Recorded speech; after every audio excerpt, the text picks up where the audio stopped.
ثانیہ ایک ہی تھا، لیکن اس کے اثرات اور دونوں کے احساسات مختلف تھے۔ سمیت کی زندگی سے سب سے عزیز ہستی کم ہوئی تھی تو کرسم کی زندگی کی سب سے بڑی پریشانی اب نہیں رہی تھی۔ وہ دونوں چند میٹر کی دوری پر بیٹھے تھے، مگر ان کے درمیان فاصلہ کئی نوری سالوں کا تھا۔ ان کی ازواجی زندگی کا منفی کردار اب نہیں رہا تھا، تو ستم ظریفی یہ تھی کہ اب وہ دونوں بھی وہ نہیں رہتے جو 5 سال پہلے تھے۔ میت کے گھر کی فضا سوگوار تھی، جہاں اس وقت کرسم کا خاندان مختلف شہروں سے آئے سمیت کے رشتہ دار، دفتر کے رفیق کار اور پڑوسی تعزیت کے لیے جمع تھے۔ سرگوشیوں اور دبی آوازوں میں محو گفتگو ہجوم کے بیچ ان دو نفوس کے اندر دور دور تک برفیلا صحرا تھا، جہاں محبت اور تعلق کی حرارت سے خالی خاموشی اور بے رونقی تھی۔ وہ اندر فرش پر بچھی دری پر دیوار سے ٹیک لگائے بیٹھی تھی اور سمیت دوسرے کمرے میں دروازے کے سامنے کرسی پر بیٹھا تھا۔ اس پل ایک ساتھ ان کی نظریں ایک دوسرے پر پڑی۔ تم تو بہت خوش ہوگی، ہونا بھی چاہیے، سمیت نے دل میں اسے مخاطب کیا۔ اپنی ماں کی وفات پر کرسم کی خوشی اسے معترض نہیں بلکہ حد درجہ دکھی کر رہی تھی، اور یہ سچائی انہیں کھونے کے درد میں ایک بھاری اضافے کا سبب تھی۔ آپ کو اب بھی میری شکل دیکھ کر ان کی اذیت اور تکلیف کا احساس کچوکے لگا رہا ہوگا۔ کرسم نے سوچتے ہوئے اسے نگاہ ہی نہیں ہٹائی، بلکہ وہاں سے اٹھ کر چلی گئی۔ ان دو حزن زدہ چہروں کے پیچھے صرف ایک موت کا دکھ نہیں تھا۔ آپ ہی نے ایک دفعہ کہا تھا، شادی تینکوں کا کھیل ہے، اور مونا باجی اور وہ دونوں اس عجیب مثال پر خوب ہنسی تھی۔ کچھ بھی کہہ دیتی ہیں آپ، مونا باجی نے پہلے اپنی ہنسی پر قابو پایا تھا۔ میں یہ بات شادی کے 15 سال بعد کہہ رہی ہوں، جب تمہیں بھی برسوں کا تجربہ ہوگا میرڈ لائف کا، تو میری بات سمجھ میں آئے گی۔ وہ کم ہی اپنے بہن بھائی کی باتوں اور مذاق کا برا مانتی تھی۔ خوشی اور طمانینتوں یا مسائل اور لڑائیاں سب ذرا سے تنکوں سے ہی شروع ہوتی ہیں، جنہیں ہم اہمیت نہیں دیتے جب تک کہ وہ اچھا یا برا پہاڑ سا نتیجہ ہماری آنکھوں کے سامنے کھڑا نہ کر دے۔ انہوں نے کہا تھا، اسی لیے ضروری ہے کہ کہیں سے بدگمانی کا تنکا اڑتا درمیان آ جائے تو فوراً ایک تنکا یقین کا جوڑ دیا جائے، ورنہ دیر ہو جاتی ہے۔ یہاں تو شاید بہت دیر ہوئے بھی کافی وقت ہو گیا ہے آپی، وہ تصور میں ان سے مخاطب تھی۔ کوئی کام ہو تو کال کر لینا۔ سمیت کی آواز پر وہ چونکی۔ ماں کی وفات کے بعد آج وہ پہلی بار دفتر جا رہا تھا۔ سیاہ پینٹ، سرمئی چیک والی شرٹ، چمکتے جوتے اور سلیقے سے جمے بالوں والے اپنے پروقار اور جاذب نظر صاحب میں آج کل اس کے ماتحتوں کو اضافی چیز چہرے کی اداسی لگتی تھی، جو خود اسے محسوس نہیں ہوتی تھی۔ ایک ہاتھ میں بیگ لیے وہ دوسرے ہاتھ سے دروازے کے پاس والی کنسول میز سے گاڑی کی چابی اٹھا رہا تھا۔ باہر نکلنے سے پہلے اس نے پلٹ کر دیکھا تو اس نے کہتے ہوئے سر ہلایا۔ اللہ حافظ، اس نے کمرہ چھوڑنے سے پہلے پست آواز میں کہا تھا۔ میں کیوں نکلنے سے پہلے اس کے پاس نہیں گیا؟ سیڑھیاں اتر کے کار کے پاس آتے ہوئے سمیت نے سوچا، کہیں کبھی دفتر جانے سے قبل باہر سے آنے والی پکار یا کمرے میں بنا دستک بے دھڑک داخلے کے خوف کے باوجود پل بھر کا معانقہ اور ایک عجلت بھرا بوسہ اس کا معمول تھا۔ وقت کے پہیے بہتے دریا سے چرائے گئے وہ مٹھی بھر پل اس کی ازواجی زندگی کا حسن تھے، وہ اب لوٹ کر نہیں آ سکتے تھے۔ گزرے وقت نے ان کے بیچ جو کھائی پیدا کر دی تھی، کیا وہ ختم ہو سکتی تھی؟ گاڑی گیٹ سے باہر نکالنے سے پہلے اس نے کھڑکی کی سم دیکھا کہ شاید وہ وہاں کھڑی ہو اور اسے ہاتھ دکھائے، لیکن کھڑکی سے پچھلی دیوار نظر آ رہی تھی۔ اس نے گیئر بدل کر گاڑی آگے بڑھا دی۔ گاڑی کی آواز دور ہوئی تو کرسم میز سے اس کے ناشتے کے خالی برتن اٹھا کر باورچی خانے میں آ گئی۔ ایک فرد کم ہوا تھا، لیکن اس کے لیے جیسے دنیا خالی ہو گئی تھی۔ اس خالی پن میں کم ہوئی شخصیت سے اپنائیت و لگاؤ کا کوئی دخل نہیں تھا۔ اس نے کام میں معاونت کرنے والی ماسی کو چھٹی دے دی تھی کہ کام کے علاوہ اس کے پاس فی الوقت کوئی دوسری مصروفیت نہیں تھی۔ کبھی بہت لگنے والے سارے کام آج بڑی جلدی ختم ہو گئے تھے۔ اس نے زبردستی بیٹھ کر کھانا بھی کھا لیا، امی سے فون پر بات بھی کر لی، اور اب بار بار گھڑی دیکھ رہی تھی، جو جانے کیوں اس قدر سست روی سے آگے بڑھ رہی تھی۔ اس نے ڈرائنگ روم کے بیچوں بیچ کھڑے ہو کر خود کو یقین دلایا کہ اب وہ اس گھر کی ہر چیز کی بلا شرکت غیر مالک ہے۔ اب اسے روکنے ٹوکنے، اعتراض کرنے اور طنز کے تیر چلانے والا کوئی نہیں ہے۔ وہ اب ہمہ وقت کی تنقید سے آزاد ہے۔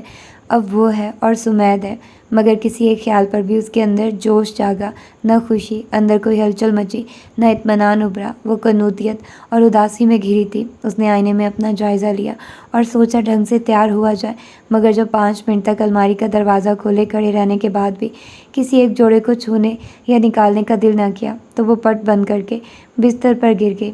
ہاں، مجھے سونا ہے۔ اس وقت اس کے دل میں یہی ایک تمنا جاگی کہ وہ سو جائے۔ جانے کتنی دیر چھت کو تکتے رہنے کے بعد بالآخر وہ سو گئی۔ ناگوار سے شور پر اس کی آنکھ کھلی۔ اس سے پہلے جانے کتنی بار بیل بج چکی تھی۔ سوری، میں چابی لے جانا بھول گیا تھا۔ کرسم نے دروازہ کھولا تو نیند کے شاید اس کے بکھرے بال اور مترم چہرہ دیکھ کر سمید نے کہا۔ وہ کچھ کہے بنا باورچی خانے میں چلی آئی۔ اس کی عصر اور مغربی قضا ہو گئی تھی۔ پہلے اس نے چائے بنا کر سمید کو دی، پھر رات کا کھانا تیار کیا، میز پر کھانا لگا کر سمید کو بلایا اور وہ کھانے بیٹھا تو اس سے کچھ کہے بغیر خود عشاء پڑھنے کمرے میں چلی گئی۔ سمید نے کھانے کے بعد برتن اٹھا کر اندر رکھ دیے تھے۔ وہ نماز پڑھ کر آئی تب وہ ٹی وی دیکھ رہا تھا۔ اس نے برتن دھوئے اور بتیاں بجھا کر پھر کمرے میں چلی گئی۔ سمید آیا تو وہ پلنگ کے کنارے کروٹ لیے سو گئی تھی۔ وہ بہت دیر تک پاس کھڑا اسے دیکھتا رہا۔ نرمی سے گال چھوتے وہ جاگ جاتی اور وہ اس کے یوں جلد سو جانے پر پوچھتا، طبیعت تو ٹھیک ہے؟ وہ کسمسا کر اس کا ہاتھ گال سے ہٹا کر دوسرے گال کے نیچے دبا کر ایک مدہوش سا کرتی اور پھر نیند کے آغوش میں ڈوب جاتی۔ وہ اپنا مکید ہاتھ چھڑانے کی بجائے وہیں بیٹھ جاتا۔ کبھی وہ اس پر کمفرٹر ڈال کر اے سی کی کولنگ بڑھا دیتا کہ اسے ایسے سونا پسند تھا، یا پھر دوسری طرف اپنی جگہ لیٹ کر اسے یوں اپنی جانب کھینچتا کہ اس کی ساری نیند اڑ جاتی۔ یہ سب سنہری ماضی کے قصے تھے۔ وہ کبھی یہ سب کر سکتا تھا، کرتا بھی تھا، مگر اس وقت کسی شوق شرارت کی خواہش جاگی تھی، نہ کوئی گداز سا جذبہ بیدار ہوا تھا۔ اسے اس پر غصہ نہیں آیا۔ کرسم کو یوں ہی سوتا چھوڑ کر اس نے بتی بجھائی اور دوسرے کنارے پر جا کر لیٹ گیا۔ نیند اس کی آنکھوں سے اتنی ہی دور تھی جتنی اس کی سمت پشت کیے سوئی کرسم۔ جب ہاتھ بڑھا کر بازو والے کے شانے پر رکھنا اور اس اشارے پر کروٹ بدل کر رخ اس کی طرف کرنا جیسی معمولی پیش قدمیاں مشکل ترین ہو جائیں تو یہ ایک اداس اور مایوس تبدیلی کے شواہد ہوتے ہیں کہ ایک کمرے اور ایک بستر پر رہنے والوں کے مابین اب قطب شمالی اور قطب جنوبی سے زیادہ فاصلہ حائل ہو گیا ہے۔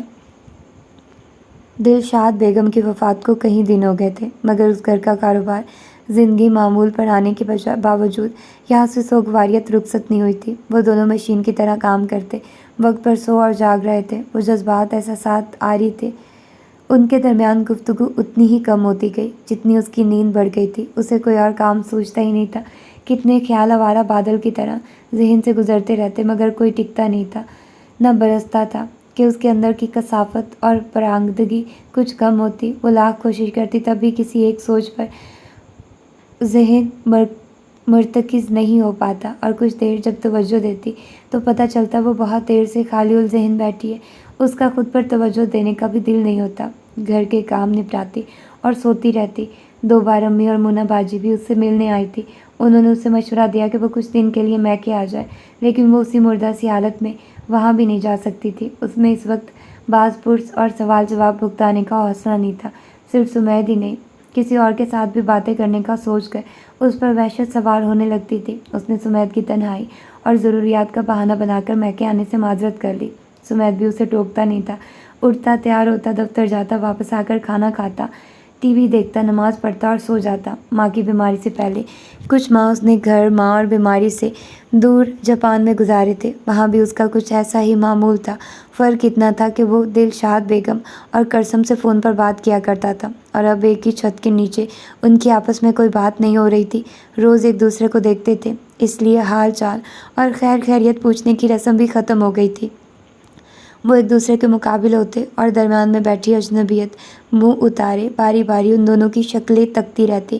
کبھی امنگوں سے لبریز ان کے دل خالی تھے۔ جانے کتنے دن بعد آئینے میں اپنی صورت دیکھتے ہوئے وہ چونک گئی۔ وہ خود کو اجنبی لگ رہی تھی۔ بے توجہی کا شکار جلد اور بالوں نے اپنا چہرہ ہی اس کے لیے نامانوس کر دیا تھا۔ پارلر تو دور، اس نے سلیقے سے بال بنانا اور کپڑے پہننا بھی ترک کیا ہوا تھا۔ شاور کے بعد بال خشک کر کے لپیٹ لیتی تو وہ اگلی بار شاور لیتے وقت کھلتے۔ یہی حال کپڑوں کا تھا۔ اکثر تو سارا دن ہی شب خوابی کے لباس میں گزر جاتا۔ کسی دن شلوار قمیض پہنتی تو جو ہاتھ لگتا یا سامنے دکھائی دیتا وہ نکال لیتی۔ اسے سر جھاڑ منہ پہاڑ گھومنے والی خاتون خانہ بڑی بری لگتی تھی، اور اس وقت وہ ان سے بھی بدتر حال میں تھی۔ ایسا کب تک چلے گا؟ جب یہاں مجھے خوشی مل رہی ہے، نہ سکون، تو میں کیوں ہوں اس گھر میں؟ کیا میں ساری عمر یوں ہی گنوا دوں؟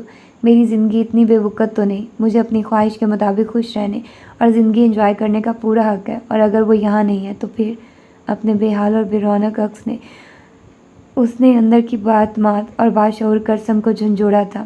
خالی ذہن میں بے ربط منفی اور ضدی سے خیال کے بادل ٹھہر گئے۔ میں کیا چاہتی ہوں؟ ہم تو اتنے دور ہو چکے ہیں کہ دوبارہ قریب ہونا ممکن نہیں لگتا۔ ایسی کسی کوشش کی خواہش بھی نہیں ہوتی۔ ابھی زیادہ وقت نہیں ہوا ہے۔ 5 سال کا ساتھ بھولنا مشکل نہیں، اور پھر ہمارے بیچ بچوں والی مجبوری بھی نہیں ہے۔ خود کو دھوکہ دے کر اسے گھسیٹتے رہنے سے اچھا ہے ابھی کوئی فیصلہ کر لوں۔ میں ساری عمر ایک مجبوری اور زبردستی کا بندھن نہیں نبھا سکتی۔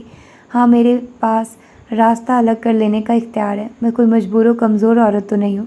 اس سے روٹھ گئی سوچ ایک کام پر لگ گئی تھی۔ وہ خود کو اس مقام سے نکالنا چاہتی تھی جہاں اس کی زندگی ٹھہر گئی تھی۔ میں نے خود کو بہت نظر انداز کیا، اپنے لیے نہیں سوچا، اور بدلے میں کیا ملا مجھے؟ مگر اب مجھے اپنے لیے سوچنا ہے۔ اس کے اندر اپنے لیے سوچنے اور فیصلہ کرنے کا جذبہ جاگا تھا۔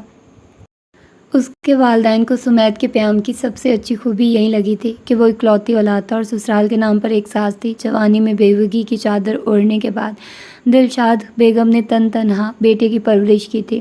ان کی ریاضتوں کا بیٹے نے بھی خوبصورت صلہ دیا تھا۔ سمیت مرکزی حکومت کی ریونیو سروسز محکمے میں ملازم تھا۔ پرکشش تنخواہ کے ساتھ مراحت اور شہر گھومنا گھر والوں کے ساتھ ساتھ اسے بھی بڑا اچھا لگا تھا۔ جب دلشاد بیگم کو بیٹے کی شادی کا خیال آیا تو یہ بھی اتفاق تھا کہ ان دنوں اس کی پوسٹنگ کرسم کے شہر رائے پور میں تھی اور انہیں رشتہ داروں میں شادی نہیں کرنا تھی۔ قسمت میں لکھا تھا سو سمیت کے دفتری ساتھی کے توسط سے پیام کا سلسلہ چل نکلا۔ امکانات سارے خوشگن اور مثالی تھے، جس کے آگے سب کو ایک بے فکر اور آسودہ زندگی نظر آ رہی تھی۔ اس سے بڑی 2 بہنیں اور بھائی شادی شدہ تھے۔ ایک بھائی کی ابھی شادی نہیں ہوئی تھی، وہ سب سے چھوٹی تھی۔ بیاہ کے بعد جب اس نے سسرال میں قدم رکھا تو علم ہوا کہ ایک ساس سسرال کے سارے رشتوں پر بھاری ہیں۔ سسرال کی تصویر جتنی خوشنما انہیں نظر آ رہی تھی، قریب سے ویسی نہیں تھی۔ وہ شادی سے پہلے ملازمت کرتی تھی، لیکن دلشاد بیگم نے بڑے پیار سے کہا تھا، میں نے ساری عمر کام کیا کہ کام میری ضرورت تھا۔ اپنے بیٹے کی اچھی تعلیم اور اس کے مستقبل کے لیے میں نے بہت محنت کی تھی، اور اس مقصد کے حصول میں میرا بیٹا ہی سب سے زیادہ متاثر ہوا۔ میں اسے اتنا وقت نہیں دے سکی جتنا اس کا حق تھا۔ اس نے خالی گھر میں بہت زیادہ وقت تنہا گزارا ہے۔ اب آپ اسے میری خود غرضی کہہ لو یا محبت، میں چاہتی ہوں میری بہو ورکنگ وومن نہ ہو۔ وہ میرے بیٹے کو پورا وقت توجہ اور محبت دے۔ ماں کی توجہ اور محبت مجبوری میں بٹ گئی تھی، لیکن بیوی کے لیے ایسی کوئی مجبوری نہیں ہے۔ ان کی بات سب کے دل کو لگی تھی۔ شوہر کی وفات کے بعد انہیں سرکاری نوکری ملی تھی اور وہ اب ریٹائرڈ زندگی گزار رہی تھی۔ کرسم شادی سے قبل ایک مشہور ادارے کی ہیومن ریسورس میں شوقیہ کام کرتی تھی۔ حالانکہ اسے اپنا کام پسند تھا، لیکن آگے کی زندگی کے خواب بھی کم حسین نہ تھے۔ اس کے لیے شادی شدہ زندگی اور شریک سفر کا ساتھ اپنے کام اور نوکری کے شوق سے زیادہ معنی خیز تھا، لہذا اس نے بات پکی ہوتے ہی استعفیٰ دے دیا تھا، اور سمیت کی رفاقت میں اسے اپنے فیصلے پر افسوس بھی نہیں تھا۔ وہ خوبرو، خوش مزاج، محبت کرنے والا، خیال رکھنے والا، اس کی بات سننے اور اسے اہمیت دینے والا بندہ تھا۔ کچھ رشتے اور انسان ہوتے ہیں جن کے ساتھ بہت کم وقت میں انسان مکمل کھل جاتا ہے، جھجک ختم ہو کر ایک آرامدہ اور اطمینان بخش ربط قائم ہو جاتا ہے، جیسے صدیوں کا ساتھ ہو۔ ان دونوں کے ساتھ یہی ہوا تھا۔ ان کا رشتہ اس لیے بھی گہرا اور خوبصورت ہوا تھا کہ شادی سے قبل ہی ان دونوں نے کہیں دل لگایا تھا، نہ کوئی ان کے دل میں جگہ بنا سکا تھا۔ ان کے رومانی سفر کا آغاز شادی کے ساتھ ہی ہوا تھا۔ اس کی کہانی نئی نہیں تھی، ابھی وہ ہواؤں میں ہی اڑ رہی تھی کہ دلشاد بیگم نے کمر کس لی۔ پہلے اسے لگا ان کا مزاج ہی ایسا سخت سا، انہیں وقت کی پابندی سے لے کر صاف صفائی اور کھانے پینے اور گھر کے سبھی کاموں میں کمی اور خامی نظر آتی تھی۔ کوئی نہ کوئی اونچ نیچ ہوتی اور ان کا مزاج بگڑ جاتا۔ وہ ناگواری کا اظہار کرتی تو سمیت ماں کی دل جوئی کرتے ہوئے ماحول سازگار بنانے کی صحیح کرتا، اور وہ چپ ہو جاتی۔ یار، امی کی بات کا برا تو نہیں لگا تمہیں؟ جب وہ کمرے میں پوچھتا تو وہ کبھی بتا نہیں پاتی کہ اسے کتنا برا لگتا ہے۔ نہیں تو نئی دلہن خوش مزاج اور جذباتی طہر سے اور کہتی بھی کیا۔ معمولی باتوں اور کاموں سے شروع ہوئی روک ٹوک نے جلد ہی ایک مسلسل عذاب کی صورت اختیار کر لی۔ اس شہر میں ان کی جان پہچان کوئی نہیں تھی، پڑوسی ہی تھے جن سے دعا سلام تھی، صبح شام کی چہل قدمی اور باغیچے میں ملنے والوں سے گپ شپ کے علاوہ وہ کہیں آتی جاتی نہیں تھی۔ وہ جب بھی تیار ہوتی، باہر نکلنے سے قبل انہیں اس کے کپڑوں پر اعتراض ہوتا تو کبھی میک اپ پر۔ اکثر بحث سے بچنے یا ان کا مزاج درست کرنے کے لیے سمیت ایک التجائی نگاہ اس پر ڈالتا اور وہ حلیہ ان کی من مرضی مطابق بدل دیتی۔ اسے کبھی لگتا ایک طویل عمر تنہا اور شریک سفر کے بنا گزارنے کی وجہ سے انہیں ان دونوں کا ساتھ، ان کی شوخی اور ہنسی مذاق اچھا نہیں لگتا ہے، تو کبھی محسوس ہوتا کہ انہیں بیٹی کی بڑی توجہ اور محبت برداشت نہیں ہوتی اور وہ بیٹی سے ایک حد تک ہی خفا ہو سکتی تھی، اس لیے سارا ملبہ اس پر گرتا ہے۔ وہ اسے اس کی تعلیم کے طعنے دینے سے بھی باز نہ آتی کہ پڑھ لکھ کر بھی اس میں سلیقہ شعور نہیں آیا۔ ان کے نزدیک وہ ہر کام میں ماہر تھی، انہیں ہر کام پر عبور حاصل تھا، جبکہ اس کے کام بے ڈھنگی اور بد سلیقگی کی مثال تھے۔ ہر چھوٹی بڑی بات میں ان کی مثال حاضر رہتی کہ انہوں نے گھر اور کام کی سمنگی سے سنبھالا تھا، کبھی کوئی اونچ نیچ یا بد نظمی نہیں ہونے دی۔ اس نے شوہر کی خاطر اور ماحول کی بہتری کے لیے اول پوری کوشش کی کہ ان کی خواہش کے مطابق کام کاج کرے، اپنی کچھ عادتیں بھی بدل لے جن سے انہیں چڑ تھی، وہ کام ان کے سامنے یا انہیں باخبر رکھ کے کرنے ترک کر دیے، مگر نتیجہ صفر رہا۔ وہ اس کی کسی بھی کوشش کو سراہنا یا قبول کرنا تو دور، خاطر میں بھی نہ لاتی۔ پہلے اس پر اچھے شوہر اور اس کی محبت کا ایسا خمار چھایا تھا کہ وہ اس کی خاطر برداشت اور صبر کے لیے خود کو تیار پاتی تھی، مگر جلدی اس خمار پر شوہر کی والدہ کے بار بھاری پڑنے لگے۔ اسے سمیت کی یہ بات اچھی لگتی تھی کہ وہ اس کے سامنے ماں کی عظمت پر لمبے لیکچر نہیں دیتا تھا۔ اس کا اس معاملے میں کچھ نہ کہنا اسے برا اور محض احساس کرنا ناکافی لگنے لگا۔ اس کا دل کرتا کہ وہ اس کی موجودگی میں ماں سے کہے کہ امی آپ غلط کہہ رہی ہیں، غلط کر رہی ہیں۔ اب اسے گھر میں چل رہی ماں کی حکومت پر سمیت کی خاموشی ساس کی حکومت سے زیادہ بری لگنے لگی تھی۔ جب وہ کچھ پرانی ہوئی تو اس نے ساس کی ہر بات خاموشی سے سننا بند کر دیا اور انہیں جواب دینا شروع کیے۔ اول مروت کرنے والی بہو جب کچھ وقت بعد جائز بات پر بھی منہ کھولے تو اس پر اپنی اصلیت دکھانے کا اور چہرے سے نقاب اترنے کا الزام لگ جاتا ہے۔ یہ اس کا بھی بڑا گناہ بن گیا تھا۔ انہوں نے وہ طوفان کھڑا کیا کہ وہ بھی گھبرا گئی۔ جب پہلی دفعہ سمیت نے اس سے اس معاملے میں کچھ کہا اور وہ سن کر اسے بہت صدمہ ہوا تھا، اس سے بہتر تھا وہ معمول کی طرح خاموش ہی رہتا۔ کرسم، میری خاطر تم امی کی باتیں برداشت کر لیا کرو پلیز، انہیں جواب نہ دیا کرو۔ اور اس کے دل میں میری خاطر ہی ترازو ہو گیا، کیا وہ بیوی کی خاطر کچھ نہیں کر سکتا؟ یہی جملہ ماں سے بھی تو کہا جا سکتا تھا کہ میری خاطر کرسم کو کچھ نہ کہا کریں۔ وہ ہر چند ہفتوں بعد کوئی نیا مسئلہ کھڑا کیے رہتی، اس کے کام میں کوئی نقص اور کمی نہ ملتی تو وہ ایسی بات ڈھونڈ کے لاتی کہ وہ ششدر رہ جاتی۔ جب اعتراض کے نقطے ختم ہونے لگے تو انہیں پوتا پوتی کی کمی محسوس ہونے لگی تھی۔ اٹھتے بیٹھتے یہی ذکر ہونے لگا، جبکہ ان دونوں نے ابھی اس موضوع پر سوچا ہی نہیں تھا، نہ انہیں جلدی تھی۔ ابھی تک اس سمت میں پیش رفت نہ ہونا ان کی مرضی اور منصوبہ بندی کا نتیجہ تھا۔ ان کے اصرار پر انہوں نے دلشاد بیگم کی خواہش پوری کرنے کا سوچ لیا۔ کرسم کو امید تھی کہ شاید اس کے بعد ان کی طرف سے اسے کوئی راحت ملے گی، لیکن یہاں بندوں کی مرضی سے کہاں معاملات طے پاتے ہیں۔ 6-8 ماہ کے بلا نتیجہ انتظار کے بعد وہ اسے ڈاکٹر کے پاس لے گئی۔ بیوی کا انفرٹیلٹی ٹریٹمنٹ شروع کرنے سے پہلے ہسبینڈ کی جانچ لازمی ہوتی ہے، گائناکولوجسٹ نے کہا، اور وہ سمیت کو ساتھ لانے کا وعدہ کر کے واپس آ گئی، مگر اتنی تعلیم اور روشن خیالی کے باوجود وہ سمیت کے ٹیسٹ کے لیے تیار نہیں تھی۔ اپنی کسی سہیلی سے معلوم کرنے کے بعد انہوں نے کسی جان پہچان والی ڈاکٹر کا نمبر اور پتہ لیا جو ان کی مرضی کے مطابق صرف کرسم کی جانچ اور اس کے علاج کے لیے مان گئی تھی۔ سمیت، کیا فائدہ ہماری ایجوکیشن کا اگر ہم ڈاکٹرز کی بھی نہ سنیں تو؟ اس نے سمیت کے سامنے احتجاج درج کرایا۔ تم بھی جانتی ہو امی اس معاملے میں میری بالکل نہیں سنیں گی، جتنی تم بے بس ہو اتنا ہی میں بھی، وہ اس کا ہاتھ تھام کر کہہ رہا تھا، اور وہ سوچ کر رہ گئی کہ وہ اس وقت کیا کر اور کہہ سکتا تھا۔ ساری جانچ کے بعد اس میں کوئی کمی یا مسئلہ نہیں نکلا۔ ان دونوں کو لگا تھا اب یہ بات ختم ہو گئی ہے اور انہیں صبر آ جائے گا، لیکن کچھ دن کی خاموشی کے بعد ایک اور بات نکال لائی تھی۔ ہر تیسرے گھر کی کہانی تھی، مگر ان دونوں کے لیے بالکل نہیں۔ کبھی کبھی بیوی کے نصیب میں اولاد نہیں ہوتی، عورت کے اعمال بھی تو اس کی کوکھ کو بنجر کر دیتے ہیں۔ بے اولادی سزا ہے، اور کسی اور کی سزا تم کیوں بھگتو؟ ساری عمر ایک بیٹے کے لیے تیاگ دی، اور اب اس عمر میں ایک نحوست کی وجہ سے اس کی خوشیوں کو ترسوں میں؟ کچھ فکر الفاظ بظاہر شدید تلخ یا برے نہیں ہوتے، مگر کہنے والے کا انداز انہیں زہر میں بجھے تیر بنا دیتا ہے۔ دلشاد بیگم کا انداز ایسا ہی ہوتا تھا، وہ چن چن کے فکریں کہتی، وہ غصہ ضبط کرتی اور پھر سمیت کے سامنے ان کے جملے یاد کر کے رونے لگتی۔ قسم، اس کے پاس محبت بھری باتیں اور حدت بھری آغوش تھی، مگر اسے ناکافی لگتی تھی۔ جانے دلشاد کو اس کی خاموشی مزید بھڑکا دیتی تھی یا سمیت کی وارفتگی کہ انہیں ساتھ ہنستے مسکراتے دیکھ کے انہیں بے کلی لاحق ہو جاتی تھی۔ کچھ وقت بعد انہوں نے نیا شوشہ چھوڑا۔ امی، سمیت کی آواز بے یقینی کی شدت سے کام گئی تھی، ابھی وقت ہی کتنا ہوا ہے اور آپ بھی کرسم کے ٹیسٹ ریزلٹس دیکھ چکی ہیں۔ تم مجھ سے زیادہ نہیں جانتے، اسے دینا ہوتا تو اب تک خوشخبری مل جاتی۔ میں مزید انتظار نہیں کر سکتی، تم میری ایک ہی اولاد ہو اور تمہاری اولاد دیکھنے کی حسرت لیے مرنا نہیں چاہتی میں۔ کیا تم چاہتے ہو میں نامرادی دنیا سے چلی جاؤں؟ ان کی آواز رن گئی۔ کرسم کو یقین تھا یہ پوتا پوتی کی تمنا سے زیادہ اسے زچ کرنے کی کوشش تھی۔ کیسی باتیں کر رہی ہیں امی آپ؟ حسب امید یہ نشانہ چکتا نہیں تھا، وہ تڑپ اٹھا۔ قسمت میں ہوا تو آپ ضرور میری اولاد دیکھیں گی، جس کی قسمت خراب ہے اس کے بھروسے رہے تو کچھ نہیں دیکھ سکوں گی۔ امی، اس نے بڑے تحمل اور نرمی سے کہا، میں آپ کی خواہش اور جذبات سمجھ رہا ہوں، مگر پلیز یہ دوسری شادی والی بات آپ بھول جائیے۔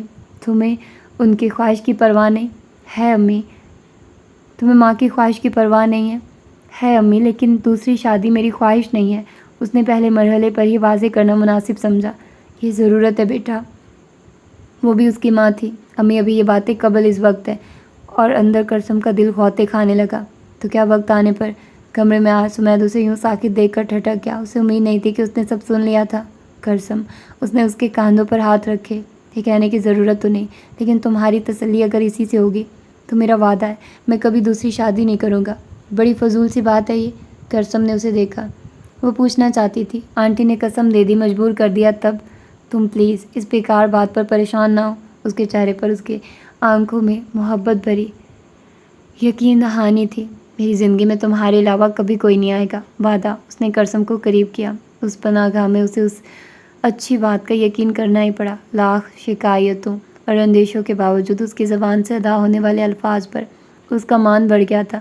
وہ عورت جو تھی دلشاد بیگم پر بیٹے کے دو ٹوک جواب کا کوئی اثر نہیں ہوا تھا۔ اب ان کے پاس اٹھتے بیٹھتے یہی ایک موضوع رہ گیا تھا۔ اس معاملے میں وہ اس قدر حساس ہو گئی تھی کہ ادھر ان کی زبان سے جملہ نکلتا اور ادھر اس کی آنکھیں بھر آتی۔ ساری کشادہ ذہنی اور سمجھداری کہیں غائب ہو گئی تھی۔ اس میں اور دیہات کی گوار، محدود علم اور تنگ نظر عورت میں کوئی فرق نہیں رہ گیا تھا، جو ساتھ سے ملنے والے بانجھ پن اور بے اولادی کے طعنے پر اپنی زندگی کو ناکام اور خود کو ناکارہ باندھ لیتی ہے۔ اس کی بھی دعائیں اور سجدے طویل ہو گئے تھے۔ اب گھر میں اس بات پر باقاعدہ سمیت اور اس کی بحث ہوتی۔ دونوں اپنی بات پر ڈٹے تھے، دونوں ایک دوسرے کو قائل کرنا چاہتے تھے۔ مہینوں گزر گئے اور گھر کا ماحول عجیب سا ہو گیا۔ ہر کوئی اپنی جگہ افسردہ تھا۔ اس کے گھر والوں کو بھی اب اس کی بے اولادی کی فکر ہونے لگی تھی۔ اس کا کسی نہ کسی بہانے مہکے جانا بڑھ گیا۔ سمیت بھی اسے روکتا نہیں تھا کہ اس طرح وہ دلشاد بیگم سے دور سکون سے رہ لے، اور ہر بار اس کے دل میں ایک نیا شکوہ لہرا جاتا کہ انہیں اب میرے اتنے دن دور رہنے سے کوئی فرق نہیں پڑتا۔ جب دلشاد بیگم جذباتی بلیک میلنگ پر اتر آئے تو سمیت کی مشکلیں بھی بڑھ گئی۔ زندگی کا کیا بھروسہ؟ تم چاہتے ہو میں یہ حسرت لے کر مر جاؤں؟ میری بے قرار روح تڑپتی ترستی رہے؟ ایسی ناجائز خواہش تو نہیں میری، اس کی تو دین بھی اجازت دیتا ہے۔ اتنے دکھ اور تکلیفیں جھیل کر اولاد کو پالا پوسا تو کیا اس کی اولاد کی خوشی دیکھنا میرا حق نہیں بنتا؟ وہ روتے ہوئے کہتی، اور سمیت ان کو دلاسے تسلی دیتا اور مناتا رہتا، امی آپ ساری خوشیاں دیکھیں گی، ایسی مایوسی اور نا امیدی کی باتیں نہ کیا کریں۔ وہ ان کا ہاتھ تھامتا اور وہ جھٹک دیتی، کہنے سے نہیں ملتی خوشیاں، اس کے لیے باقاعدہ ہاتھ پیر مارنے پڑتے ہیں۔ ایسے ہی ایک دن عاجز آ کر اس نے کہہ دیا، امی اگر آپ کی یہی ضد ہے تو میری بھی ایک شرط ہے۔ روٹی بیلتے ہوئے بیلن اس کے ہاتھ سے چھوٹ گیا۔ سمیت نے اس بے ہنگم چور کو نظر انداز کیا، مجھے پہلے اپنا ٹیسٹ بھی کروانے دے، کرسم میں کوئی کمی نہیں ہے تو ہو سکتا ہے اس کی وجہ میں ہوں، اور اگر ایسا ہے تو دوسری شادی کا کوئی مطلب ہی نہیں۔ اس نے اپنے طریقے سے بات ختم کی تھی۔ دلشاد بیگم ہتھے سے اکھڑ گئی اور وہ جیسے خوش ہونا چاہیے تھا کسی اور نہج پر سوچنے لگی۔ اس کی حساسیت عروج پر تھی۔ سمیت کا یوں شرط رکھنا اسے اچھا نہیں لگا۔ اگر سمیت بات کرنے سے پہلے اسے اعتماد میں لیتا تو نتیجہ برعکس ہو سکتا تھا، اور اگر ان میں بھی سب ٹھیک ہے تو وہ راضی ہو گئے۔ صاحب کہتے شرم آ رہی ہے، اس لیے شرط رکھ دی۔ اس نے جانے کی در سے اس میں اس کی ہلکی سی رضامندی دیکھ لی تھی۔ ادھر دلشاد بیگم بلند آواز میں بیٹے کو لتاڑ رہی تھی۔ انہیں یقین تھا اولاد اسے دوسری شادی سے ہی ملنا ہے، مانو کرسم کے نصیب میں لکھی بے اولادی کسی کو نہیں مگر انہیں دکھائی دیتی تھی۔ میں نے امی کی ضد ختم کرنے کے لیے کہا ہے کرسم۔ سمیت نے اس کے ہاتھ تھامے۔ اسے کہنا چاہیے تھا، مجھے پھر بھی اچھا نہیں لگا۔ آپ کو شرط کے ساتھ بھی دوسری شادی کے لیے حامی بھرنے کی ضرورت نہیں تھی۔ میرا یقین ڈولنے لگا ہے۔ مجھے اب ڈر لگ رہا ہے کہ کہیں یہ سچ ہی نہ ہو جائے۔ لیکن اس نے ایک لفظ نہیں کہا، بس سر جھکا کر رونے لگی اور سمیت نے اسے پھر قریب کر لیا۔ مگر اب کرسم کو اطمینان نہیں ہوا تھا۔ اس کی خاموشی سب سے بڑا شکوہ تھی اور سمیت نے اسے بیوی کا خود پر مان سمجھ لیا۔ ابھی ماں بیٹے کے بیچ دوسری شادی اور شرط پر بحثیں جاری تھی کہ اس دوران سمیت کو دفتر کی طرف سے 4 ماہ کے لیے جاپان جانے کا موقع مل گیا۔ اتنے دن میں اکیلی کیسے رہوں گی سمیت؟ چند ہفتوں میں شادی کو 3.5 سال ہو جانے تھے۔ وہ سوچتی تو حیران ہوتی، وقت کس قدر تیزی سے گزر گیا تھا۔ اور اس دوران قابل ذکر کچھ یاد کرنے کی کوشش کرتی تو دلشاد بیگم کے دیے زخم ہی یاد آتے تھے۔ اکیلی کہاں، امی ہے نا، تم کچھ دن کے لیے اپنی امی کی طرف بھی چلی جانا۔ وہ لے جانے والے کپڑے الماری سے نکال رہا تھا۔ وہ ایسا بھی انجان نہیں تھا کہ اس کی اصل پریشانی نہیں سمجھ سکتا تھا۔ آپ کو برا نہیں لگ رہا اتنے دن مجھ سے دور رہنا ہوگا؟ اس نے پوچھ ہی لیا۔ برا کیوں لگے گا کرسم؟ وہ الماری کھلی چھوڑ کر اس کے پاس آیا۔ اس میں کوئی شک نہیں کہ میں تمہیں مس کروں گا۔ اس نے اس کے دونوں ہاتھ اپنے ہاتھ میں لے کر نرمی سے بوسہ دیا۔ لیکن فون ہے، ویڈیو کالز ہیں، اور 4 مہینے یوں چٹکی بجاتے ہی گزر جائیں گے۔ میں آنٹی کے ساتھ اکیلی، اسے رونا آ گیا۔ تم گھر آتی جاتی رہنا، میں امی سے کہہ دوں گا کہ اس معاملے میں روک ٹوک نہ کریں۔ اس نے حل پیش کیا۔ گھر سے کسی کو یہاں بلا لینا۔ وہ نہیں چاہتی تھی کہ وہ جائے، اسے کسی بھی طرح اسے روک لینا چاہیے تھا، لاڈ سے یا ناراض ہو کر، مگر اس کے اندر جب انہیں ہی میرا خیال نہیں تو میں کیوں کہوں؟ منہ پھلائے بڑا جمان ہو گیا تھا۔ اسے تسلی دلاسے دیتا، یقین دلاتا سمیت آخر چلا گیا اور یہیں دوری تابوت میں آخری کیل ثابت ہوئی تھی۔ جانے کے بعد فون پر رابطہ تھا، وہ وہاں سے بھی اس کا خیال رکھتا تھا۔ پیسوں کی تنگی اس نے کبھی نہیں کی تھی، اب بھی اس معاملے میں اسے کوئی مسئلہ یا فکر نہیں تھی، لیکن اسے یہ بات بھولتی نہیں تھی کہ وہ اپنی ماں کا مزاج جانتے ہوئے بھی اسے ان کے ساتھ چھوڑ گیا۔ دلشاد بیگم بھی بیٹے کے جاتے ہی زیادہ نازک مزاج ہو گئی تھی۔ ہر دوسرے دن اسے انہیں کسی نہ کسی وجہ سے ڈاکٹر کے پاس لے جانا ہوتا تھا۔ اس کی تنہائی کا خیال کر کے اکثر اس کے گھر والے ملنے آ جاتے تو ان کی طبیعت پر یہ بھی گراں گزرتا۔ اسے لگتا وہ اسے تنگ اور زج کرنے کے لیے بیماری کا ڈھونگ کرتی ہے۔ سمیت سے اس کی گفتگو معمول کی ہوتی، لیکن اب وہ بہت سی باتیں اپنے اندر رکھنے لگی تھی۔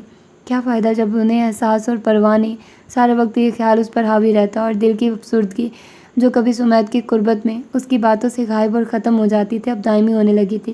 شکوے اور بدگمانیاں جو اس کے ہونے سے کمزور پڑ جاتی تھی اب منہ زور ہو گئی تھی۔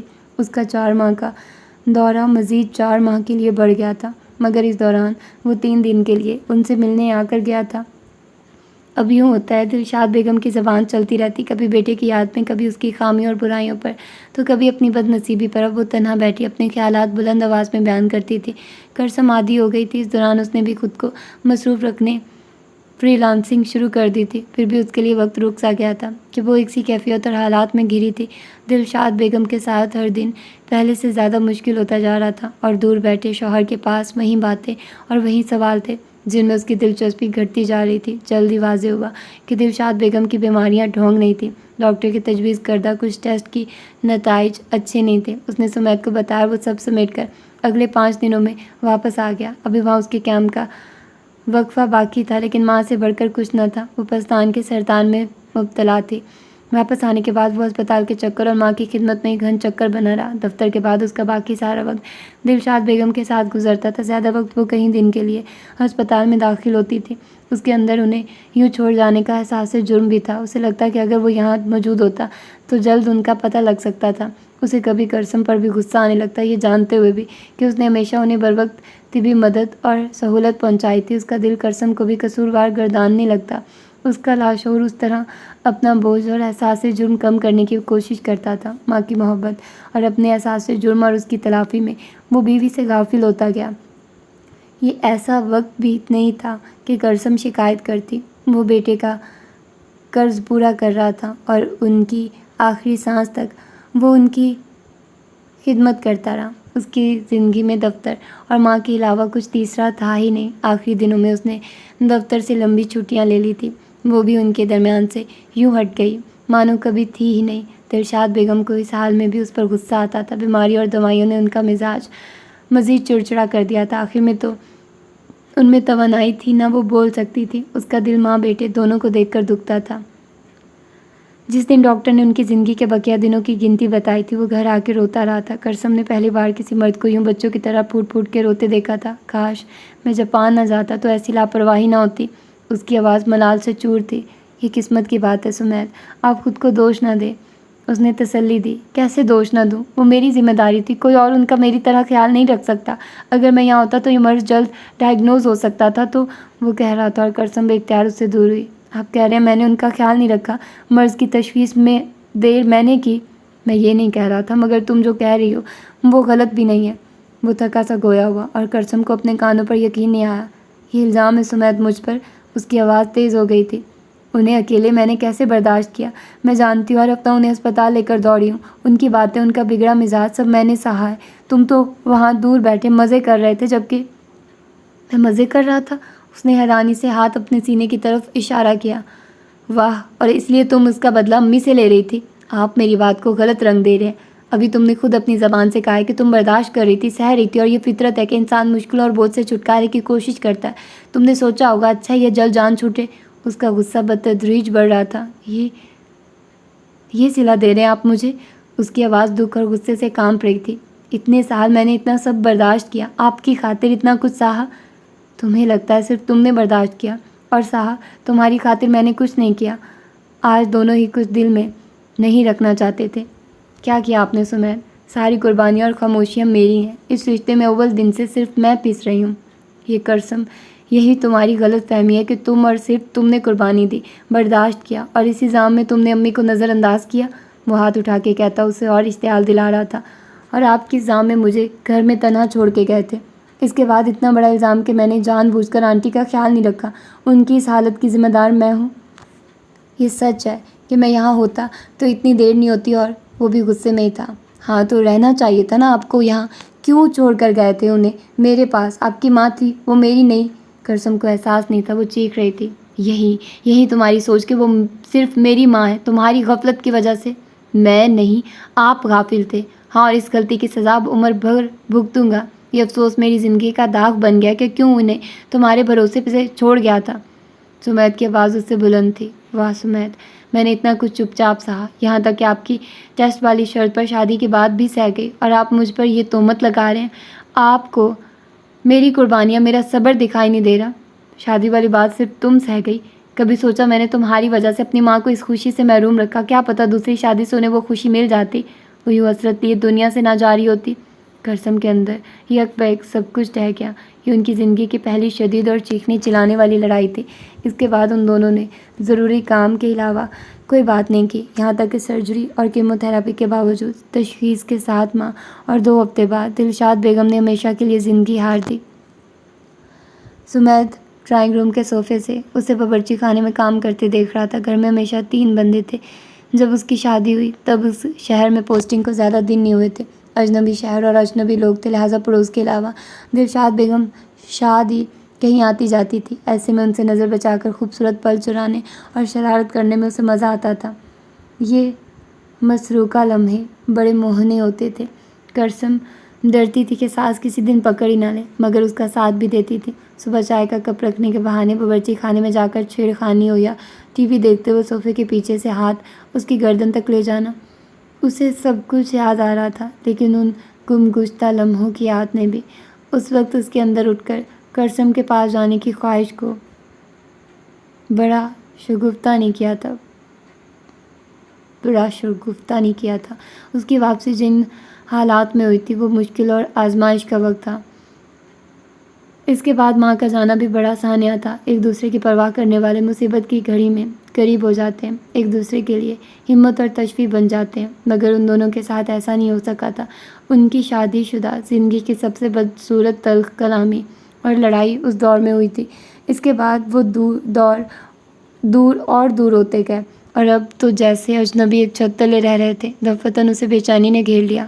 کرسم، اس نے کھڑے ہو کر بے اختیار پکارا۔ وہ مڑ کر سوالیہ نظروں سے اسے دیکھنے لگی۔ بنا سوچے سمجھے پکارنے کے بعد اب اس کا ذہن ایک دم خالی ہو گیا تھا۔ اس نے جلدی خود کو سنبھال لیا۔ ابھی یاد آیا مجھے کسی کام سے باہر جانا ہے، کھانے کے لیے ویٹ مت کرنا، اس نے کہا اور کار کی چابی لیے باہر نکل گیا۔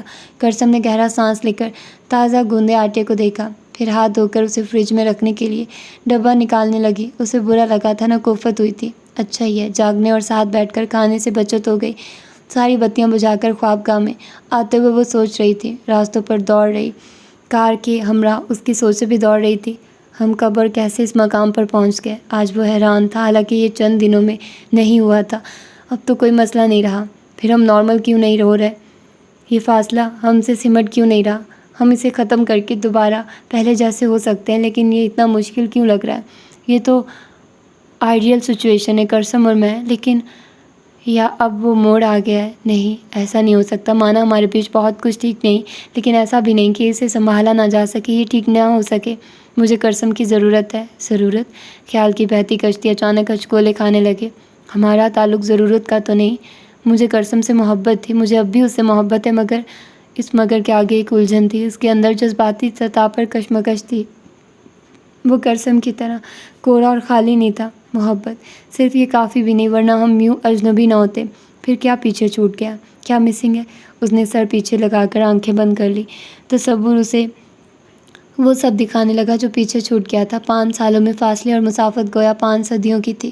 کچھ باتوں کی اہمیت کا ادراک ان کے گزر جانے بیت جانے سے ہی مشروط ہوتا ہے، اور بند آنکھوں کے کناروں پر ابھرتی نمی اس شرط کے پورا ہونے کی خماس تھی۔ دلشاد کی بیماری کے دوران وہ مکمل طور پر باقی چیزوں سے بیگانہ ہو گیا تھا، مگر اس دوران اسے کرسم کی چپ غصہ دلاتی تھی۔ یہ احساس کہ وہ پل پل ماں کو خود سے ہمیشہ کے لیے دور ہوتے دیکھ کر اندر ہی اندر کہیں خود بھی مر رہا ہے، تو وہیں کرسم اس دن کی منتظر ہے۔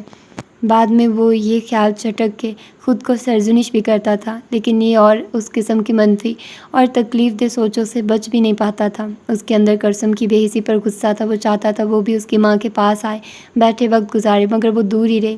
اس نے ان کے کام اور اپنی ذمہ داریوں میں کوتاہی نہیں کی، لیکن اپنائیت یا انسیت کا دکھاوا بھی نہیں کیا۔ اسے احساس تھا اس نے بہت تلخ اور سخت باتیں کرسم سے کہی تھی، جو نہیں کہنا چاہیے تھی۔ اس نے اپنی سب سے عزیز ہستی کو کھویا تھا۔ اسے ان سے بے انتہا محبت تھی، تو کہیں شکوے بھی تھے، اور اب اس کے پاس جو تھی اس سے بھی اسے محبت تھی، شکوے تھے، اور وہ اسے کھونا نہیں چاہتا تھا۔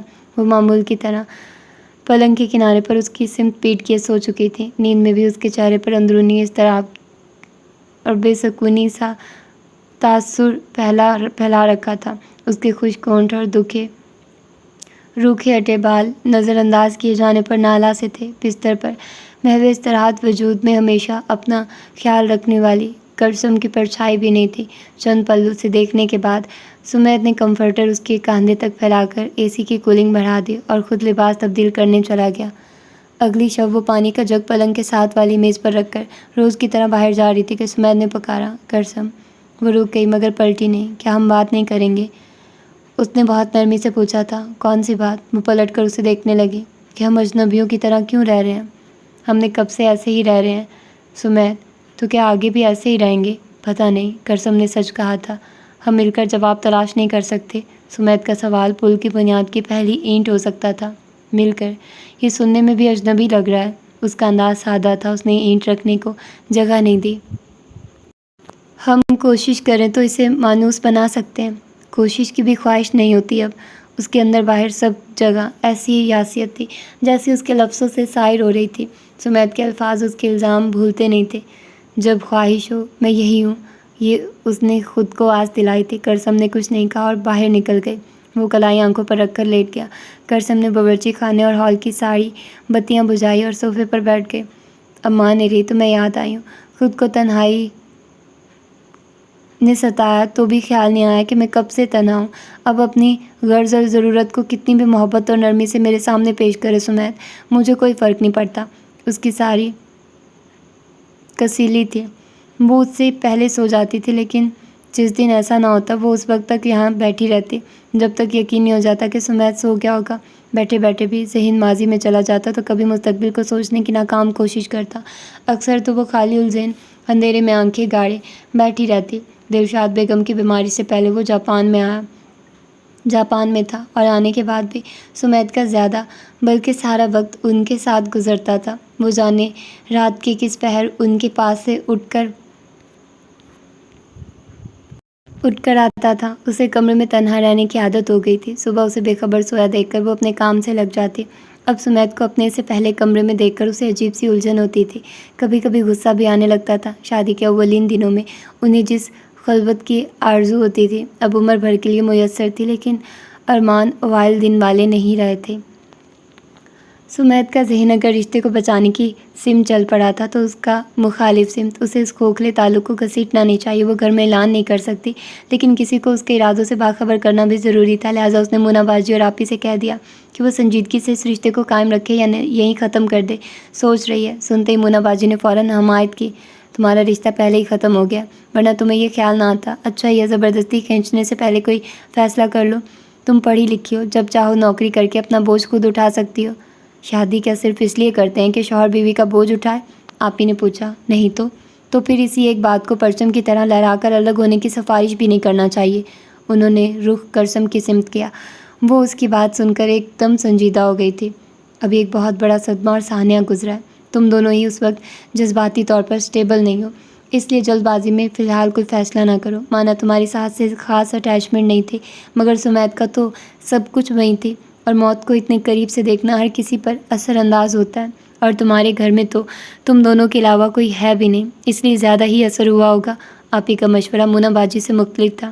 جو بھی ہے، ابھی امی ابا، طاہر، سریا اور بابر کسی سے بھی کوئی اس کا ذکر نہ کرے۔ جب کرسم کوئی فیصلہ کر لے گی تب کہیں گے ان سے۔ آپی کی بات بھی درست تھی، لیکن تم اس قدر انتہا تک جانے کا کیوں سوچ رہی ہو؟ اب تو آنٹی بھی نہیں، انہوں نے پوچھا۔